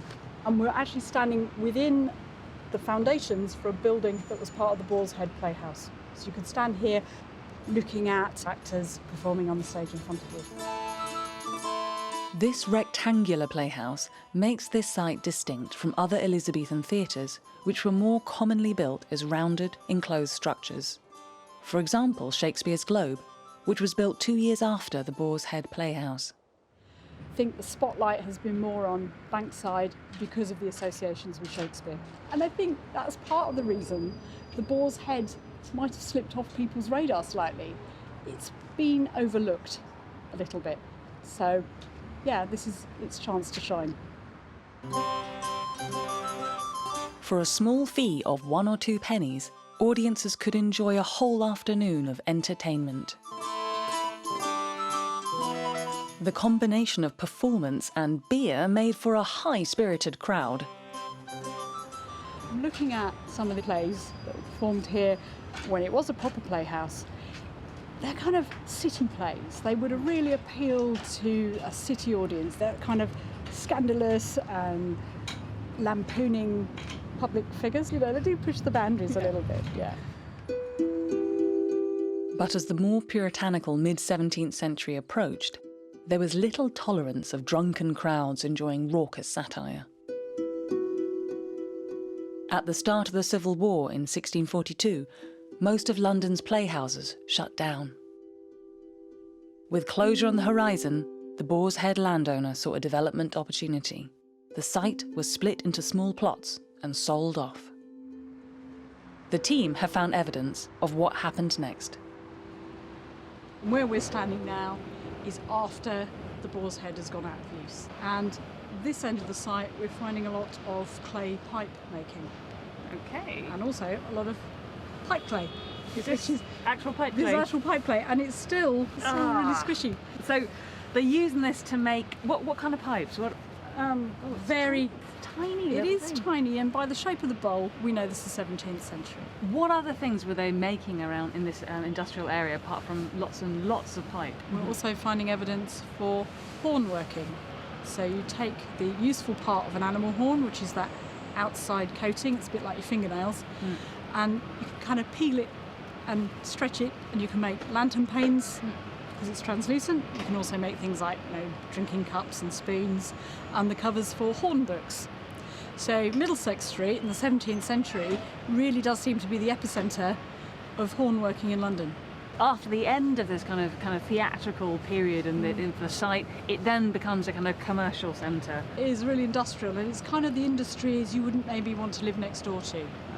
You know, if you've got pipe kilns, you've got people boiling up animal horns. Smelly, smoky. Yeah, maybe that's why it's happening on the east side of the city. As London grew, factories and other manufacturing sites tended to be built on London's east side. It's thought that they were built here to make use of the prevailing westerly winds. This would mean that the smoke and pungent odours were blown away from the city centre. So what are our finds that we have from the Boar's Head itself?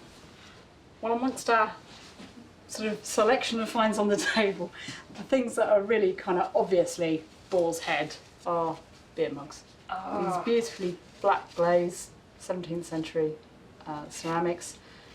They're kind of, originally it would have been quite tall, maybe with another handle, and we're finding lots of those. So what about the industrial installations? We were talking about horn working, and we obviously get the waste product, which is the inside of the animal horn.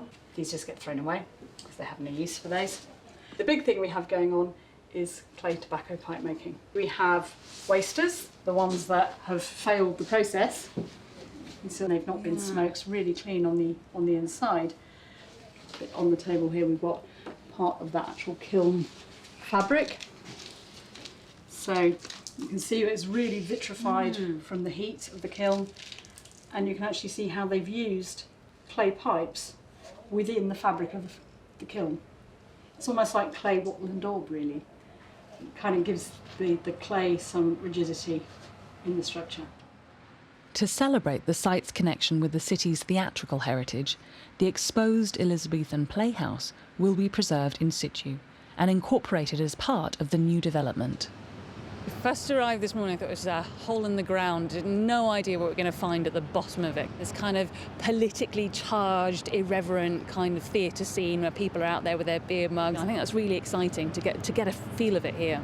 After the end of the theatrical phase, you have this industrial thread to this thriving hub of manufacture. And the small finds from this site really bring the place to life for me, right? You've got the tobacco pipes, hundreds of them, the kind of smoky tobacco, and you've got these beer mugs after beer mugs. This must have been such a raucous pace. It's kind of 16th century EastEnders.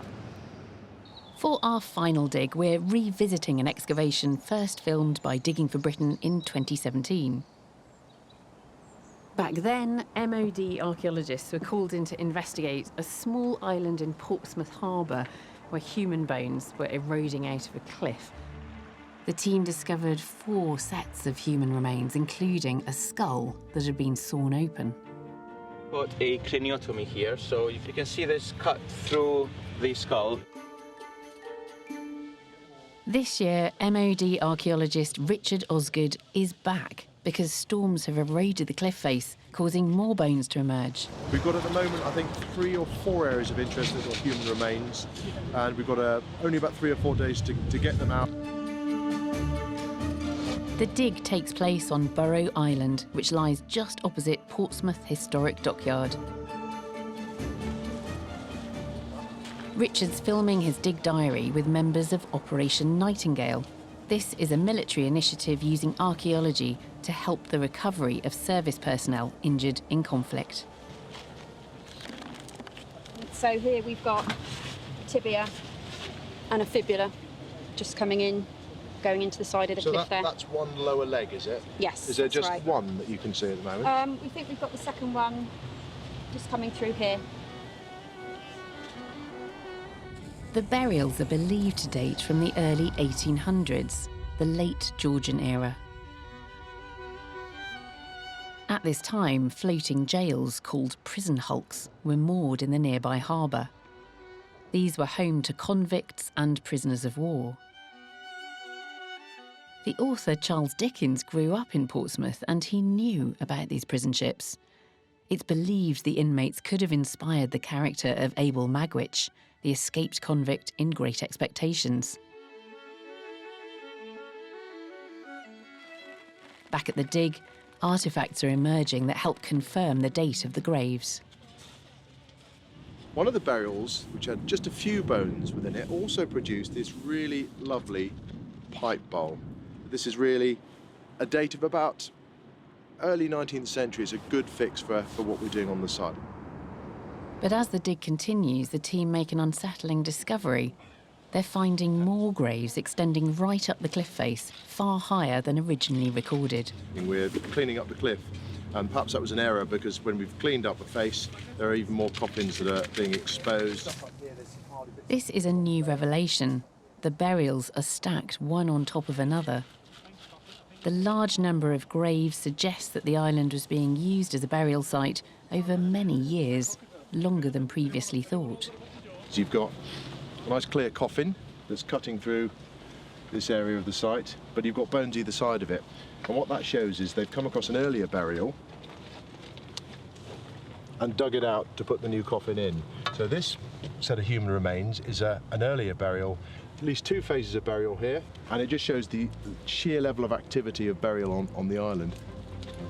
With the dig coming to a close, the bones are taken away for further analysis. But the plan is that in the future, all the skeletons will be reburied on the island, but on the top, safely away from the eroding cliff edges. I've asked Richard to bring in some of the human remains recovered this year, including one very unusual find. It's one of the coffins that we saw this year. Actually, there were some other bones that were found as part of that assemblage. We're still looking at human bones here, but absolutely minute human bones, so an infant. Is that unusual? Have you found any infant remains before on Ross Island? This is the first time we found something like this, and in many ways that changes our understanding, maybe our picture of what's going on. Does it mean that there's a female convict who went on whilst pregnant, gave birth, and the infant died? Was she incarcerated with an infant? I don't know, but this changes our whole narrative of the site because it's so much younger than anything else. It's very sad to think about. If it is a female convict with her baby on board one of those prison hulks, it must have been a horrendous place to be. So these are skeletons that have just emerged this year, and there's quite a bit more work still to do on them. But you've been able to advance some of that process with skeletons that have emerged in previous years. That's right, and I've brought one of them in. I've seen this one before. You have seen this one before, but we've got a lot more about this man's story from when he was here last. He's been subjected to some fairly rudimentary early autopsy work. Yeah. We've been able to get a company to do a facial reconstruction of him, and you've got it there. You've brought that along, haven't you? We can see him there. And then if we put the flesh back on the bones, that's what he might have looked like. It's quite strange, isn't it, to see, a face brought back to life in that way. It's astonishing. It's so realistic, isn't it? It's quite haunting. I'd like to think he'd be pleased that we remembered his story and are still telling a bit more about him some 200 years after his demise. The south of Britain has yielded up a rich diversity of archaeological finds spanning 10,000 years of history. We've travelled back to an ancient Stone Age settlement, marvelled at a Roman trading post, and trodden the boards of an Elizabethan theatre.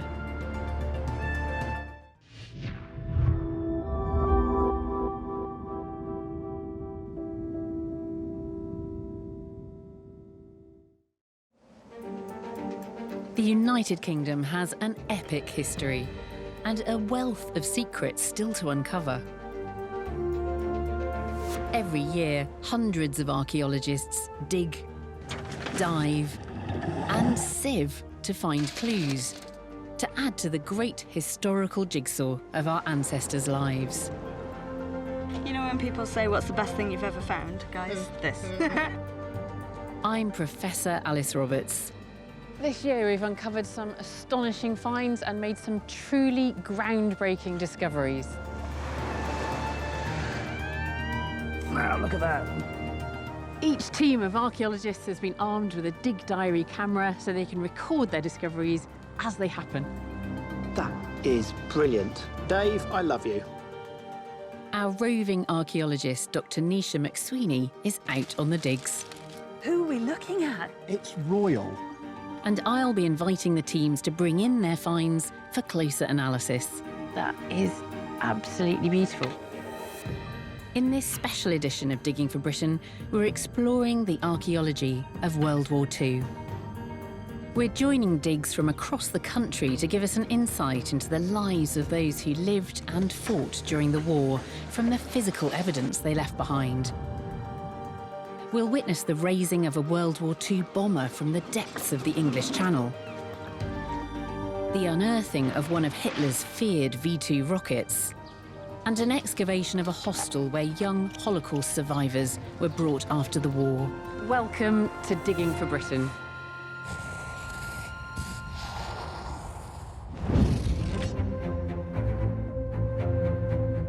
I've come to the Imperial War Museum in Duxford, Cambridgeshire. It was from this airfield that the first Spitfires took off for the Battle of Britain in July 1940. Countless Allied missions flew from airfields right across Britain, heading for Nazi-occupied Europe. But some planes never made it that far. And we head now to the Solent, where a chance discovery has prompted a large-scale diving operation. They are attempting to recover the amazingly intact remains of a Second World War bomber. The excavation is located 500 metres offshore, not far from Gosport Harbour. It was here in 2018 that the National Grid planned to lay an electricity cable to France, and they first needed to conduct an underwater survey of the seafloor.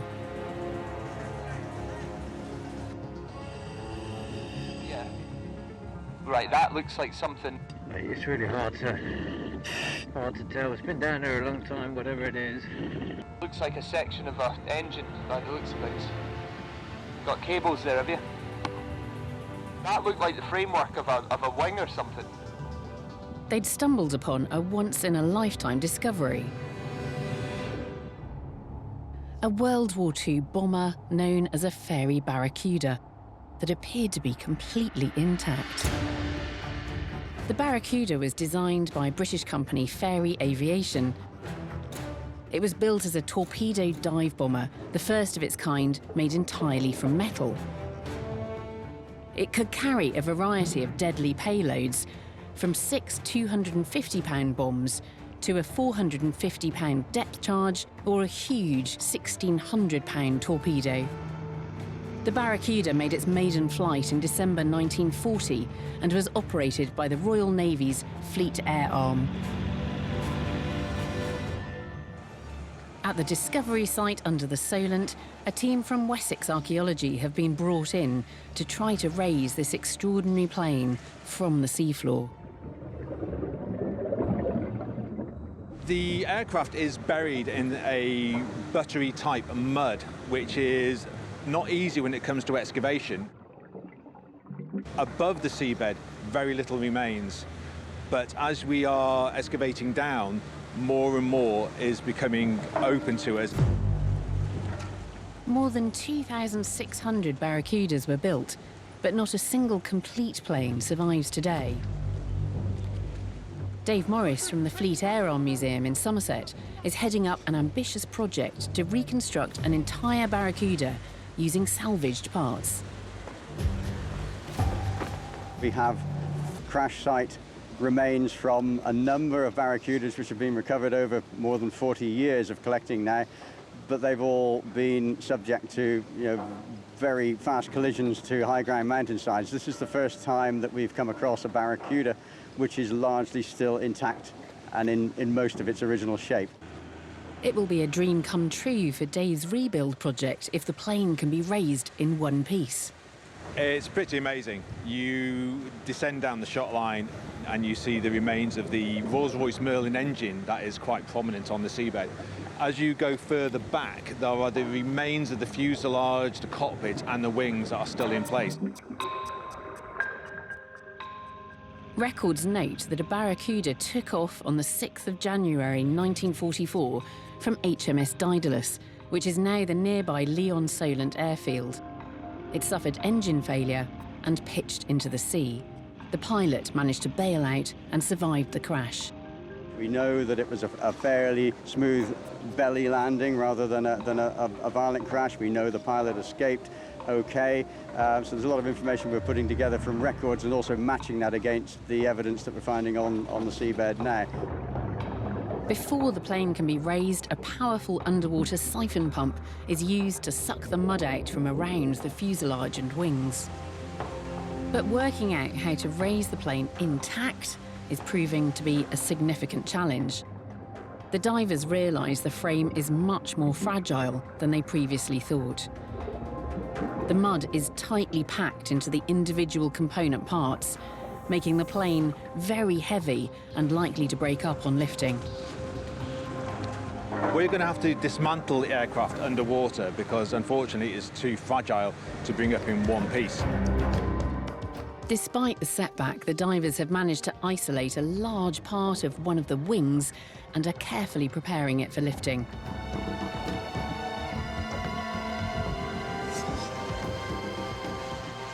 Slowly, the unbroken wing piece is brought up from the seafloor.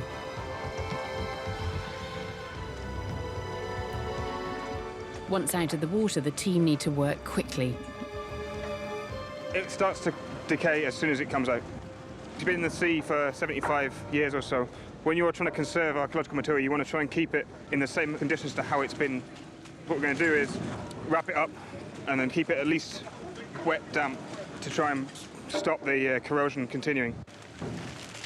The plane hasn't come up in one piece, but as more parts are slowly brought to the surface, Dave Morris is optimistic. Absolutely amazed to see, obviously, a piece of the Barracuda coming up after 76 years. Yeah, you can still tap on the aluminium. I expected it to be a lot more corroded, considering it's been down there for so many years. Later on, we'll be following the recovered parts of the plane, which will be taken to the Fleet Air Arm Museum. For now, Dave still has high hopes he can use these parts to help complete his reconstruction of this long-forgotten plane.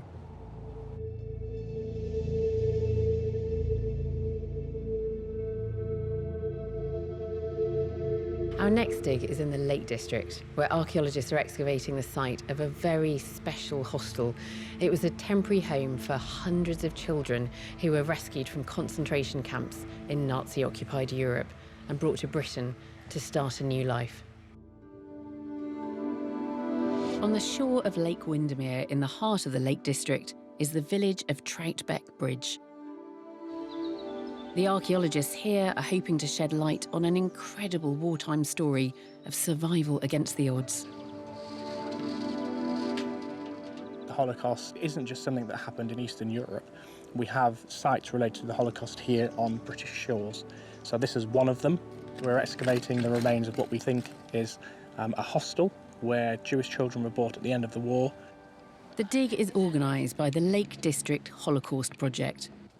It aims to remember the special role this area played in helping to rehabilitate children liberated from Nazi concentration camps at the end of the war. Two boys that came here in 1945 were Ike Alterman and Sam Laskier. That's me, a cheerful little fella. Life in Poland for these Jewish boys changed dramatically the moment Germany invaded in September 1939. We were lined up. The assessment came and started counting.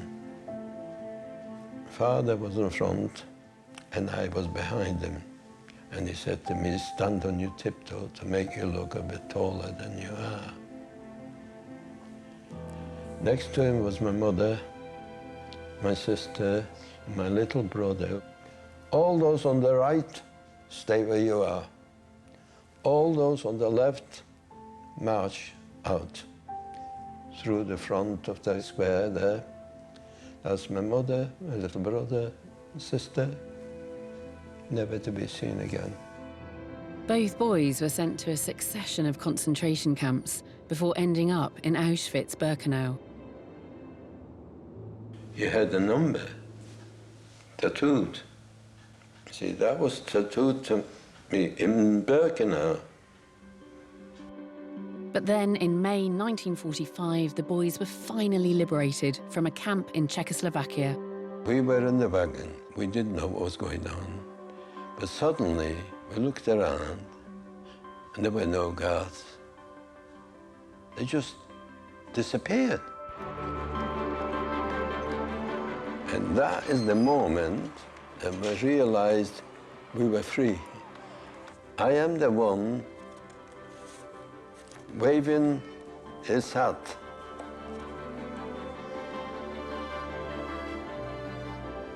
Everybody's so happy. We're alive. We're alive. We couldn't believe. On the 13th of August, they were flown from Prague and brought by bus up to Windermere. Well, I knew wherever they're taking me, it's going to be much better wherever I was. The boys were housed in one of 3 hostels located on what was the Calgarth estate, a town that had been built during the war to house workers from the nearby Sunderland Flying Boat Factory. After the war, the town was demolished and a school was built here. This is the first time the site has been excavated. The team are hoping to find evidence of one of the hostel buildings in the hope that they can learn something about the lives of the children that were brought here. We're finding huge amounts still exist within the ground. So that includes the sort of types of material that the structures were made from. So we're finding bricks and concrete and mortar. We're finding things like window glass. 300 orphaned Jewish children were brought to the Lake District. They were known as the Windermere Boys.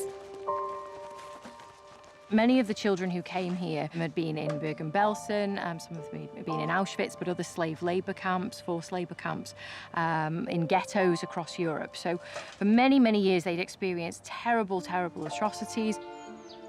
They were very much alone. They didn't know how many of their family members survived. But not all of the Windermere boys were actually boys. In fact, 28 of them were girls.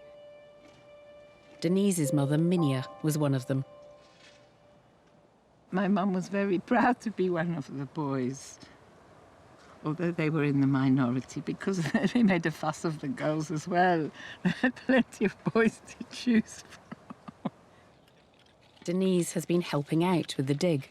We found lots of pieces of tiles and water pipes or sewage pipes. We were thinking that it's probably some kind of bathroom. I was thinking my mum must have had to wash in the bathroom over there. The team are finding lots of evidence of the hostel building, but precious few personal items.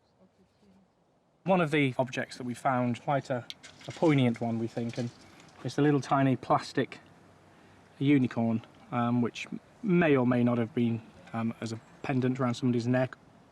So this looks to be a really interesting find of a small penknife. It looks like it's made of mother of pearl, but it's so corroded that the blade can't actually come out. It's the kind of thing that, you know, a child would have had and really looked after and carried around with them everywhere. It may have been more than 70 years ago, but Sam and Ike's memories of arriving in Windermere are still vivid. First of all, we arrived at night, so we didn't know much. The following morning, you see the hills and the lake. We had our place near the lakes as well. And we thought, this is paradise. This is the main hall. That's me over here. There was beds, clean sheets, pillowcases. We run outside, you know, we didn't have any proper things to wear. Some went out in their underpants and that. We were wild. We were wild. It was the most fantastic feeling. Although the rescued children only lived here for 6 months, it was a life-changing experience. They were offered counselling and schooling, including English lessons, before being resettled elsewhere in the UK. It is a very positive story of hope in a terrible time of despair. And I think it's really important to humanise the stories of refugees. Today, Ike and Sam have come back to the village as they're keen to see the excavation. It is very important, and it's very important that we also tell people what it was like. Although a lot of things have changed, but we kept the memories. The dig has helped local residents reconnect with this unique and important time in their village's history. Archaeology speaks to people in a special kind of way, and I think we owe the survivors and the children the chance to you know, put their story out there, and I think that's what archaeology can do. I've invited Kevin to come and tell me more about the project. Kevin, you've been digging in the Lake District, but your usual work focusing on the Holocaust takes you over to Eastern Europe. So this is a very different kind of dig for you. Yeah, absolutely. We do a lot in Eastern Europe. Looking at the archaeology of what happened during the Holocaust takes us to Poland and Ukraine and those sort of areas. But this project gave us the opportunity to do something a little bit closer to home. And you did find a selection of quite personal objects. So I think this one really stands out for me, this little horse. So we're not sure whether it's a horse or a unicorn. I think it's a unicorn, or it's an important object. It dates to around late 30s, 40s, so it's the right sort of period, with a unicorn being a mythical creature associated with hope and magic. Yeah. To find that on the site where we were looking for evidence of what these boys went through and how they lived their life in Windermere, then that was a perfect start for us, actually, yeah, it's to lovely. find that. Is it a little pendant? A little pendant, yeah. Wear around the neck. Yeah. What I find really kind of moving about this is that, you know, that might be something that I dig up in my garden at home, and it has very little meaning attached to it. In this context, absolutely, it comes with all that meaning. And then what's that? A tube? Interesting, curly top. So it's a hair curling gel, but it's made for toddlers and babies. Yes, it says for toddlers. For toddlers. Curly yeah. top. So it's to make your baby's hair grow curly. The natural hair curler for toddlers. So it would have been a culture shock to these children to all of a sudden be in an environment where you could curl your baby's hair using a gel. And then, what about this buckle? Quite important. It's a belt buckle. It's quite common to the period. So we're talking sort of 1930s, 1940s, right through to the 50s. It could well be that this belonged to one of them. What else have we got? There's a bottle top. Yeah, vino, isn't it? But that is a cough medicine. It just demonstrates that these children went from having no medical care whatsoever to all of a sudden to find themselves in a place where if they got a cough, they would be given some Vino's cough medicine by a nurse or a doctor. Yeah. It just demonstrates how dramatically their life changed overnight. Yeah. And the care that was suddenly around them. Absolutely. Do you think finding objects like this, does it make it feel as though that time is more distant or closer to the present day when you find these objects? The sort of argument here is that why do we do archaeology on such a recent period? Because we already know the answers, because we've got books and photographs and all sorts of things. But actually I think it's important because archaeologists look at evidence and data in a slightly different way. Yeah. So we are asking new questions of these archive documents and these data. So actually we can present new evidence, and that's what this project is all about. It's bringing to the forefront this little section of Windermere in the 1940s just to see what the life was like for these people. We now turn our attention to another group of people who came to Britain during the war. In the build-up to D-Day, military camps sprung up right across the country.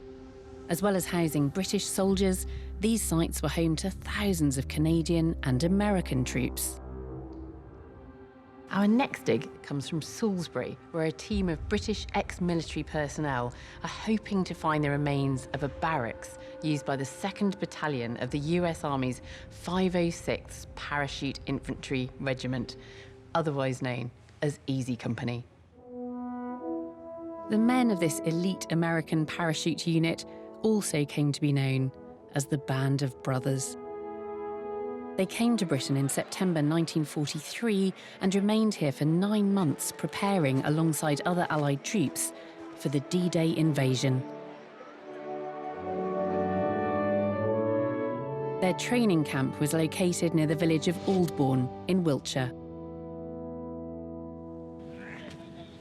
MOD archaeologist Richard Osgood is on site with members of Operation Nightingale. This is an initiative using archaeology to support the recovery of military personnel injured in conflict. On the surface you can see nothing. This is just a sports pitch. What we wanted to do to see if archaeology could tell us anything about what lies below this surface and link us to those men from Easy Company and take us back to those days of D-Day. We know from military photographs that in 1943 and 44, this field housed a number of wooden barracks. This was the first time these young soldiers had left their base in America. Some of them described it as the best accommodation they had in the whole war, and others said they felt that they were on a Hollywood film set because this village is so beautiful. But the paratroopers would soon leave this quaint Wiltshire village far behind. In the early hours of the 6th of June 1944, the men of Easy Company were dropped behind enemy lines in Normandy. Their mission to seize key bridges and clear routes leading away from Utah Beach to allow safe passage of US ground troops who would arrive by sea just a few hours later. The plan went awry, with many missing their drop zone. But they still managed to capture and destroy 4 German field guns, saving countless Allied lives. Easy Company went on to become one of the best-known Allied fighting forces in the war, even making it all the way to Hitler's mountaintop retreat in the Bavarian Alps. Back at the dig, the team are hoping to find some personal items. They want to gain a glimpse into the lives of these soldiers when they were stationed here during the weeks leading up to the D-Day invasion. One of the really exciting bits about archaeology is when you're able to put yourselves literally in the footsteps of people that did incredible deeds in the past. Already they're finding telltale structures just beneath the surface. Not many people get excited by concrete necessarily, especially 20th century concrete, but we've got 1, 2, 3, 4 pads of a building that were put into this field in the 1940s. And this is the remnants of the platoon sergeant's building. What have you got there? It looks like some sort of iron cooking pot, possibly. It's a coin. It's a 1944 halfpenny. They're also finding artefacts that directly link to Easy Company's pivotal role on D-Day. Just pulled this out of the ground. We didn't have a clue what it was, but we borrowed Paul's book and we found out exactly what it was. It's the handle for the emergency parachutes. Yeah, oh my fantastic. God. There are even finds that don't often survive being buried. Our military expert has now identified this as being parachute silk. You're standing in a hut used by Easy Company, and you're touching a piece of parachute silk used by those paratroopers, and that's amazing. Is as good as a link to D-Day as you're ever going to get. Eagerly sought personal items are also surfacing. They're helping to paint a picture of life outside of combat training. This is a fairly fun piece of evidence. It's a bottle of Brill cream that they'd have put in their hair to make themselves look presentable, having had their training and got themselves ready for an evening out. One of the local buildings was a place where the Americans did a lot of their dancing with the local girls. The story goes that they made such good use of that venue that at the end of the war they had to pay for the floor to be relaid. The hall still exists today. The floor's in really good condition. The dig is giving a unique insight into the reality of daily life for these brave men just at that moment before they left Britain for D-Day in June 1944. This particular room, and I'm just standing by the entrance looking into the hut, is their last moment of quiet, peace, tranquility, and probably a great deal of reflection before they dropped in on Normandy. And that adds a real element of pathos, I think, to this particular site. I've asked Richard to bring in some of those personal items for a closer look. And you've got some of the finds here from inside the hut, including that, which is extraordinary. You know, the hairs on the back of my neck, when you find something like this, and we're talking paratroopers, this is a handle of a reserve parachute used by somebody in Easy Company. So that's for your backup parachute? That's right. Your first parachute is what's called a static line. It's pulled by the aircraft itself, and it opens up and you parachute down, hopefully, and if that doesn't work, you've got that to keep you alive. And you've got some smaller objects, so talk me through these. What have we got here? A badge? Well, that's a little touch of them being very human, in fact. It's a basketball supporters badge. Let's get it under there. So there's a little basketball on there. That's right. It says, I support, but tantalisingly, we don't know who this individual soldier supported. So you've got a little trace of them being keen on life back home, but just whom we don't know. And this looks like something which you'd find on the head of a guitar. I think it's a mandolin. Oh, right. They're passing time playing musical instruments, one of the ways that they kept themselves occupied in the evenings. And what's this? That is a nylon stocking found in the hut. I don't know how far we go into that. maybe some chap who'd used a lot of Brill cream and had done pretty well on his dancing skills. Had a small gift with him. There are numerous histories and anecdotes of the guys giving kids sweets and chewing gum, things like that, and luxuries like these stockings. So it's all part of that liaising with the locals and getting them on side. It's a nice, tantalising touch again that this soldier might have had maybe happier things happening before they went to D-Day. Yeah. And it is like we're looking at a little American colony in 1940s Britain. That's right. We've got one small trench, but it's given us loads of finds relating to a pivotal moment in history and a really famous group of young men. And it is about Americana, it's about what they're doing to fight, what they're doing to try and stay human. And it's just a small keyhole into those days of 1943 and 1944. And as such, I think it's actually quite a fascinating little collection of finds. And I think what's interesting too is that you're digging with veterans who are bringing their own experiences to bear on the archaeology they're uncovering. Completely. We had several British military guys with us who have faced combat, so they know the sorts of experiences and traumas that these men have faced. And for them, that was a really important and powerful thing because they could directly connect to the men of Easy Company, albeit from a 21st century perspective. Yeah. And therefore, finding this sort of thing for them was quite an emotional experience, I think.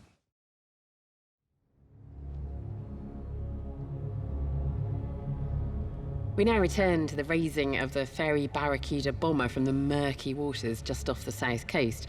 All of the parts that were recovered had now been transferred to the Fleet Air Arm Museum in Somerset, and our roving archaeologist Nisha McSweeney is there to see how the team is attempting to reconstruct this long-forgotten bomber. The discovery of an intact barracuda bomber was a world's first. But sadly, the salvage team could not raise it in one piece and had to bring it up in parts.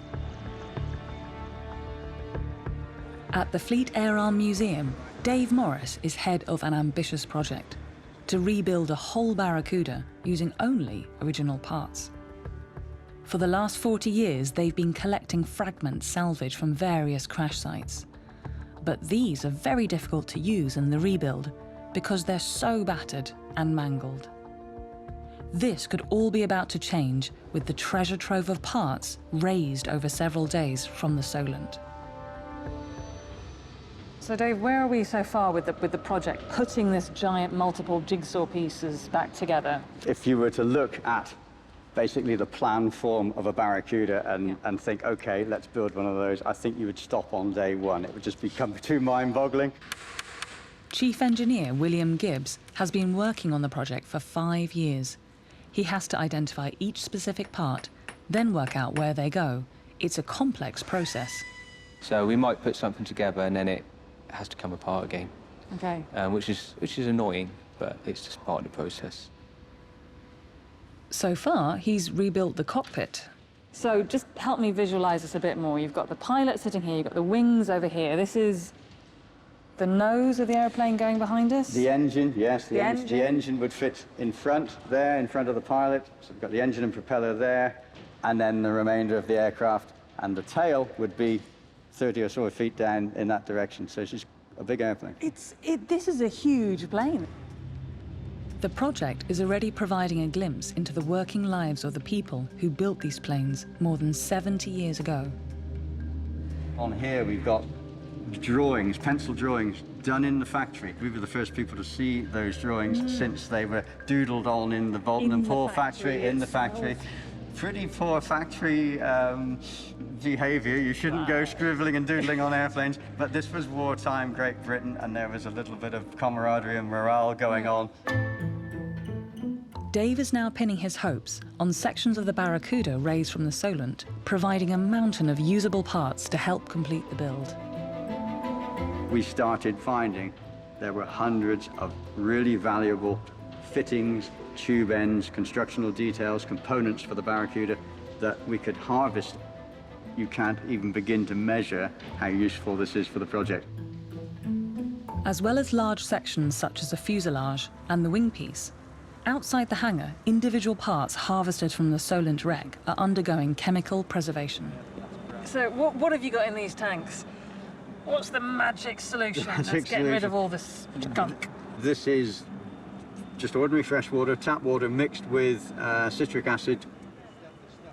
The citric acid helps reduce the alkalinity of the seawater, producing a more neutral pH solution. This helps to stabilize the parts and reduce any further degradation. Let's see what we got. Yeah. Oh, okay. There's a pipe, bit of connecting pipe, and then we've got... Ooh, yuck. And the rubber's incredibly supple. Oh, rubber? Yeah. Oh, yeah. Oh, this one does not smell good. There's a long way to go before all the components salvaged from the Solent wreck will be ready for use in the reconstruction of the plane. But Dave has already made some astonishing discoveries.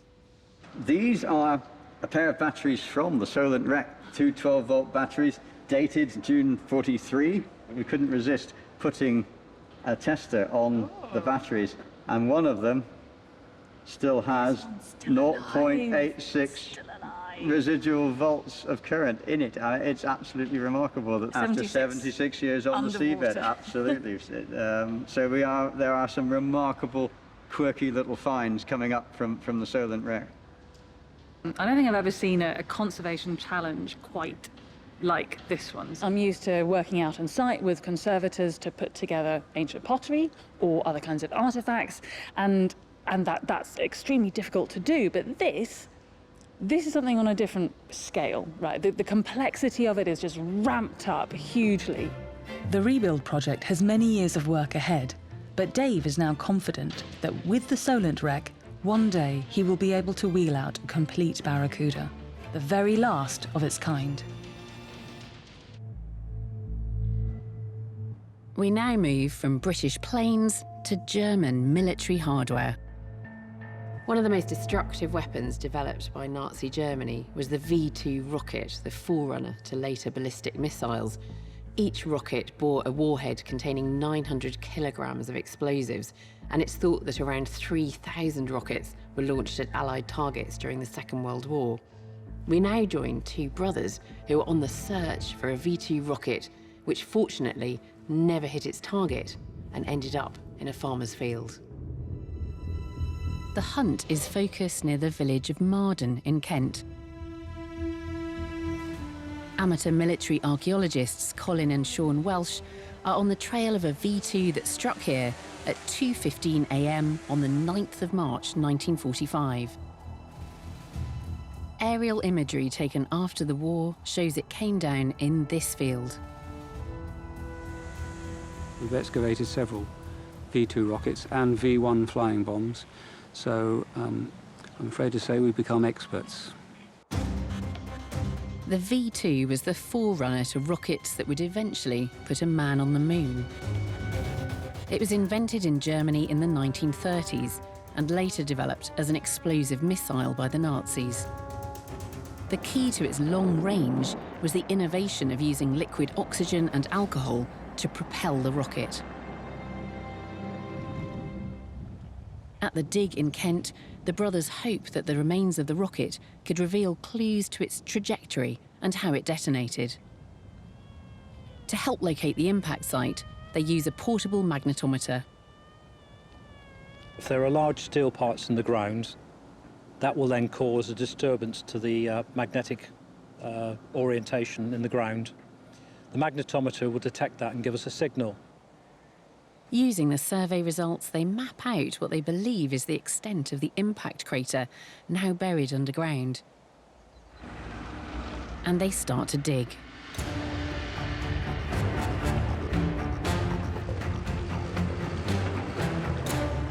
Just a metre down, and they're already finding indirect evidence of the detonation. There was an orchard here, and obviously the trees were destroyed, and the damaged trees were pushed back into the hole and buried with the infill. And the one that you can see standing up just there, that's got a broken off top, which would have been caused by the blast of the device. Strong magnetometer readings down in the hole indicate they're still on target. The heavy clay soil makes it difficult to locate small finds, but it does have its benefits. This is the tiniest little bit here, and the aluminium looks almost fresh in the find, and that's because of the absence of oxygen in the hole. That's a good sign. It means that any future finds are going to be, hopefully, in a good state of preservation. The V2 had a maximum range of 320 kilometres and travelled at over 1,000 metres per second. It was travelling so fast that you could be stood at this spot and not know that a V2 was approaching. You wouldn't see it coming, you wouldn't hear it coming. Launched at Britain from sites in the Nazi-controlled Netherlands, the V2s caused an estimated 9,000 British civilian and military deaths. As the brothers dig deeper, recognisable pieces of the rocket are now starting to emerge. This is one of the support brackets for either the oxygen tank or the alcohol tank. That's quite a nice find. Let's just see what my brother concurs. Right, well, I know what it is. But that's one of the clamps for the fuel tanks. Well, I just said that I'd get you to confirm it with me. OK, so you haven't told... Well, I've told them. OK, well, I'll come down again, show what a pair of nerds we are, that we know every bit of a V2 rocket. Should be nearby. There's something... Deeper still, and key parts of the supersonic engine are coming to light. It doesn't look like very much at the moment, but this is a burner cup from the combustion chamber of the V2 rocket. I can tell that it's a burner cup because of that little bit of brass there, which was an injector nozzle. So alcohol was pushed through that to squirt a feed into the combustion chamber. There were 18 of these, and this is the first one out of our excavation.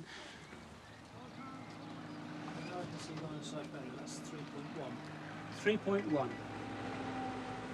As the excavation continues, the brothers make an intriguing discovery, linked to the precise moment of impact. When we look down in there, we can see that the clay itself has changed colour. Rather than the nice bright yellow orange in the surrounds, it's a horrible grey colour, which I think is due to the carbonisation of the materials. The V2 was exploding as it travelled into the ground at 3 times the speed of sound. The detonation couldn't keep up with how fast it was travelling, so it got in at least 5 feet into the ground before it actually detonated. This is a fascinating revelation. The original intention was to try and create something like a blast weapon on the surface. What they didn't bargain for, the supersonic speed, took the rocket further into soft ground than they might have expected. This V2 rocket had clearly gone off target when it hit the field. And it only detonated once it had penetrated the ground. The blast from its warhead would have been absorbed by the clay. 6 meters down, the brothers finally reached the bottom of the impact crater. The plan now is to clean and preserve the finds and scan them to create a digital archive. I quite enjoy the physics of the excavation.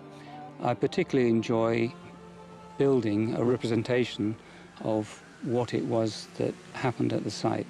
We found a lot about the geology and what it does to the finds. I think we've done pretty well. Colin and Sean's excavation is part of an ongoing investigation into the role this terrifying weapon had on Britain during the war.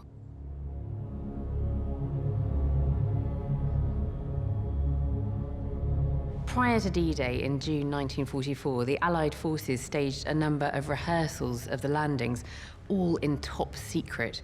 One of these was called Operation Tiger, and it would end in absolute tragedy. But because of the secrecy, very few people knew about it. Then, in the 1970s, one man uncovered evidence of the event and fought to bring the story to light. Nisha McSweeney met his son. The incident took place off the Devon coast near Slapton Sands. Operation Tiger may have remained a forgotten moment in history if it wasn't for the amateur archaeological sleuthing of a local man named Ken Small. I'm meeting his son Dean to find out more. When did your father first begin to suspect that there was something out there? He was beachcombing and he came across things like tunic buttons, empty shell cases, identity bracelets, various parts of identity bracelets, all these bits, knives and forks, spoons, parts of them. And he thought, well, this is weird. Why would this be on a beach? A local fisherman added to the mystery. He told Ken about a spot just out from the beach where their nets would snag on something large underwater. In the summer of 1974, Ken persuaded a diver friend to go down and take a look.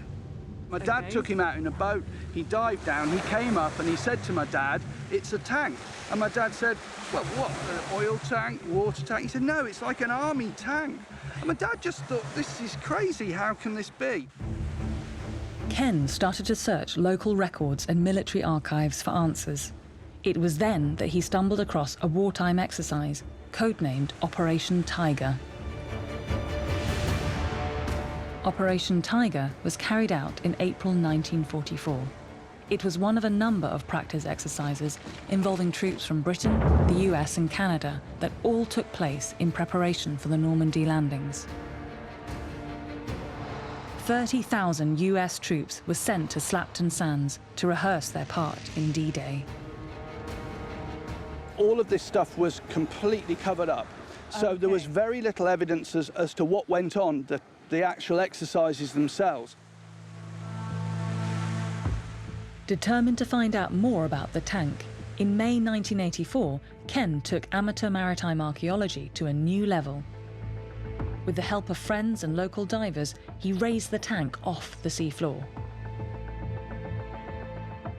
They got a big bulldozer, they strapped a cable to it, and they started to pull it along the concrete slipway.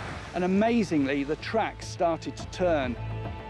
It's incredible. Yeah, and then all the crustacea and stuff that had grown on the tank over years of being under the water all started to break away and crumble off. And you can actually see grease still on the thing. It's just amazing. The tank was immediately jet cleaned and sprayed with rust preventer to protect it from decay. So, this is it? This is the tank. It's enormous! It's amazing to think about this under the water, and of course they were snagging their nets. And yeah. Dean, this is crazy for me. So I'm used to when I dig up, you know, iron objects from the Iron Age, they come up as like really crusty, corroded things. It's hard to tell what they are, but this is in fabulous condition. Ken had recovered an American amphibious Sherman DD tank. So what happens is, all around the tank, there's this flotation collar, and it's raised with compressed air upwards, and it forms a complete skirt around the tank. Fantastic. So it's a fully amphibious tank. Tank, boat, tank. While the DD tank was ahead of its time, it could be quite unreliable.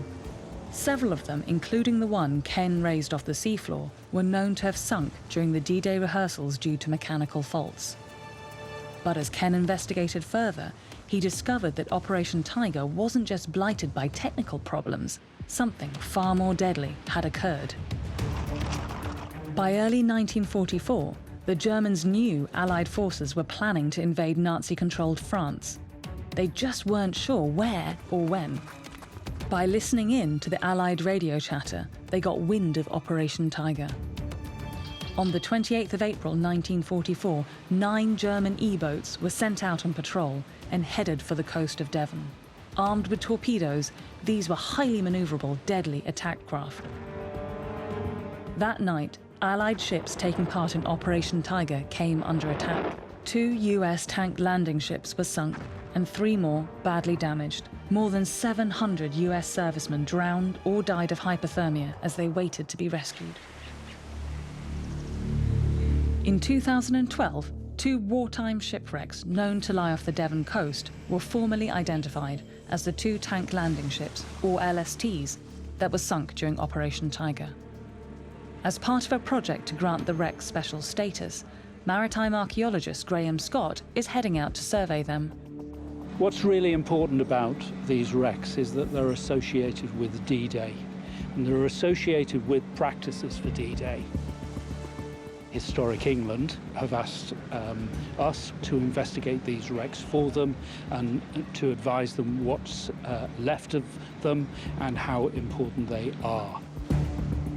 Now anchored over the wrecks, they prepare to send down a remotely operated vehicle, or ROV. Equipped with sonar and specialist low-light cameras, the team can stream a live feed from 50 metres down, direct to the control room. Okay, mate, that's us. We got visual. We'll just work out what we're doing. Let's orientate ourselves and let's move along to the west. Today, Graham is concentrating on one of the ships. He wants to assess what state it's in, what equipment it was carrying, and any potentially live munitions still on board. We are wondering whether we have found a gun here. We are rather hoping that this is evidence of the ship's armament. We could be wrong. We start tethering easy. Tethering easy.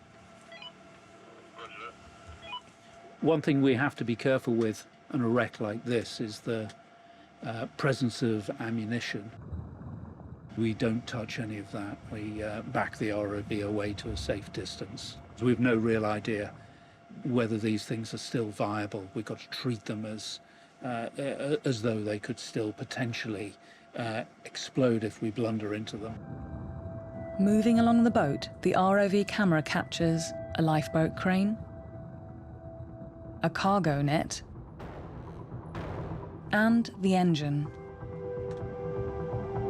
The hull is upside down. These were very shallow drafted vessels, and they tended to capsize when they sank. We now know that on the night of the attack, chaos ensued. The men on board the landing ships thought that the firing initially was part of the exercise. And it was only when one of the ships was torpedoed and they saw this massive explosion that they realized they were actually under attack. And then all hell breaks loose. Everybody starts firing everywhere, very confusing. Following the deadly Nazi attack, the Operation Tiger disaster was quickly covered up. It remained largely unknown for decades, until Ken Small found and raised his tank. While the tank was not sunk in the enemy attack, it now stands as a permanent memorial to all the US servicemen who lost their lives during the D-Day rehearsal. Ken's son Dean still has his father's collection of artifacts. These didn't come out of the tank. Yeah, they did. Yeah, they did. This one here is a rangefinder, and this, I believe, is used to work out the elevation for the main gun. The main gun in the turret of the tank. Yeah, line of fire. Line of fire. Yeah. In recognition of Ken's determination to bring the story of Operation Tiger to light and remember the American soldiers who lost their lives, he received a letter of gratitude from the president. Dear Mr. Small, Yes. on behalf of all Americans, thank you for your kind and generous efforts. Sincerely, Ronald Reagan. Yeah. I think it's a really important story that deserves to be much more widely told. I mean, it's a big kind of part of the preparations for D-Day, which we just hadn't heard about. It took someone like Ken to get that story out there and to give those people who died and their families and the survivors a voice and something to kind of remember it by.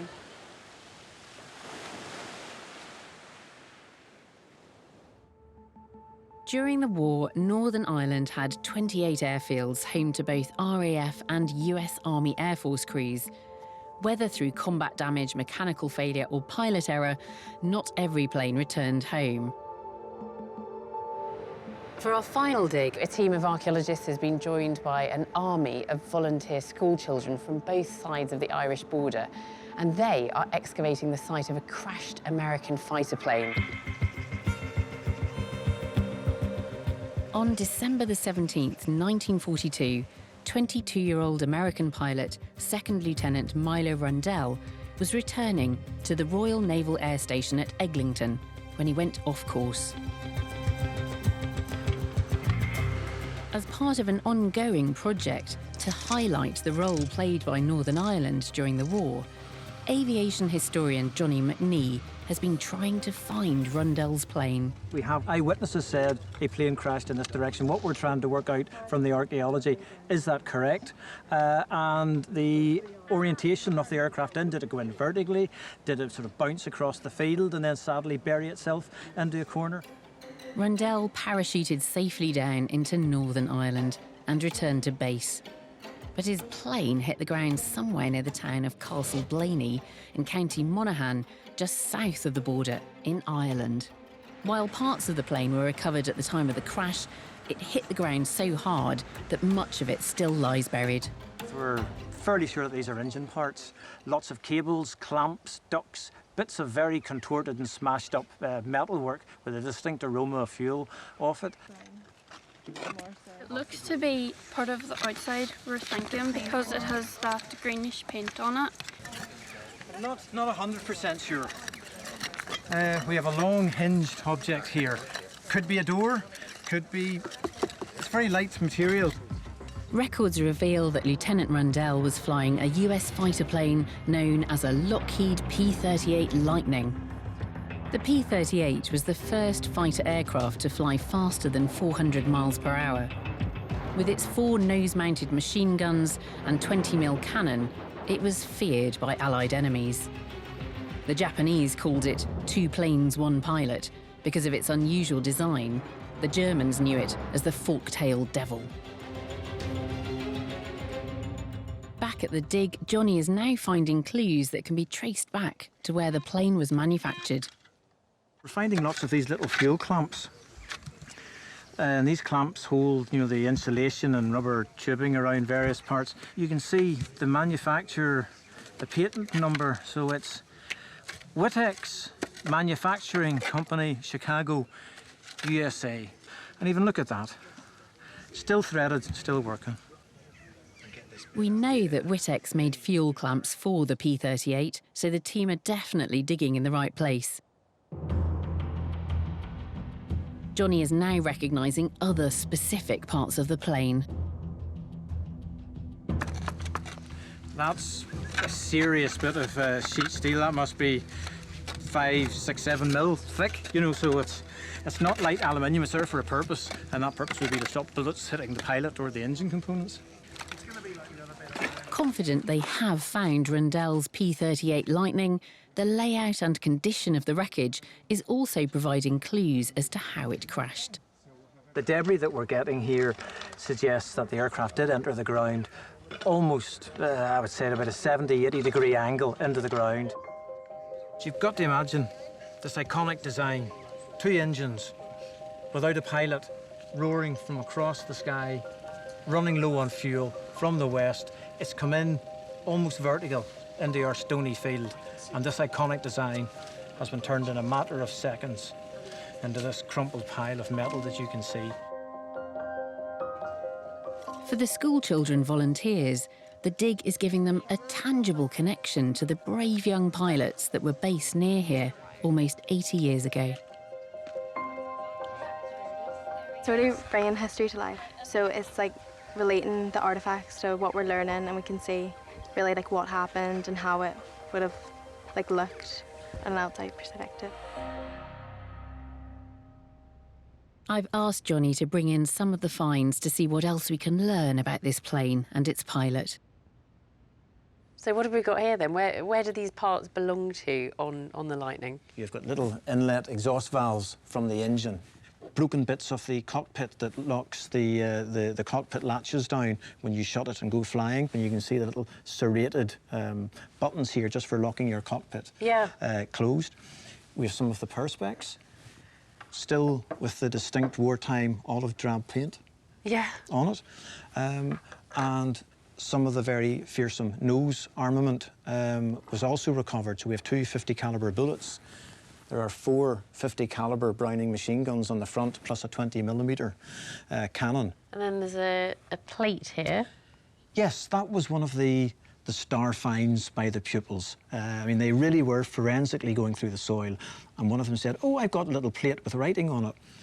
And you can see there all the drawing information, the contract, the date, tells you the oil capacity, and then right at the bottom, Lockheed Aviation Course. So that 100% proves that we were dealing with the crash of a Lockheed P-38. That was a good find. Well, what on earth are those? They came out, if you can imagine, in our profile, we had engine wreckage, cockpit wreckage, and engine wreckage. And these were in the cockpit. And there was a lot of head scratching amongst the team. You know, people were suggesting they were like butter paddles or they were something agricultural. Yeah. And we put some articles into the P-38 Association magazine in America and said, does anybody know what these are? Before we make some grand announcement and look stupid. Yeah. And a guy came back and says, your plane was going to fly in the Mediterranean Theatre of Operations. Those go into the air intakes to stop that sandy wind from blowing in and clogging up your engines. And then you can see traces of yellow paint on the handles, so they would flag up as you're doing your walk around in the morning. Right, I better take these out. Yeah, you don't want to fly with them still in, do you? No, that would be a bad day. And what happened to the pilot himself? Yes, so Second Lieutenant Milo Rundell from Iowa. He then goes to Tunisia, and less than a month later, he is shot down, and he ends up being captured and then taken to Stalag-Luft 3, and he was there for the rest of the war, and he was there during the time when the Great Escape was taking place. Is he still with us? No, sadly he passed away in 2006, but his daughter tells us that he was a great patriot, loved the P-38, and he did a lot of flying after the war as well, but a lot of time for the P-38. And when I said, what do you think he would think of what, you know, we and the pupils are doing here? Yeah. And he said, like, that generation, he would have laughed. I said, what are you doing, you know, looking after my old P-38? You know, what's all the fuss about? Yeah. He was just that, you know, greatest generation type of a character. Although the Second World War happened just 80 years ago and we have plenty of historical records of the time, archaeology provides us with different insights and personal connections with this important episode in our country's history.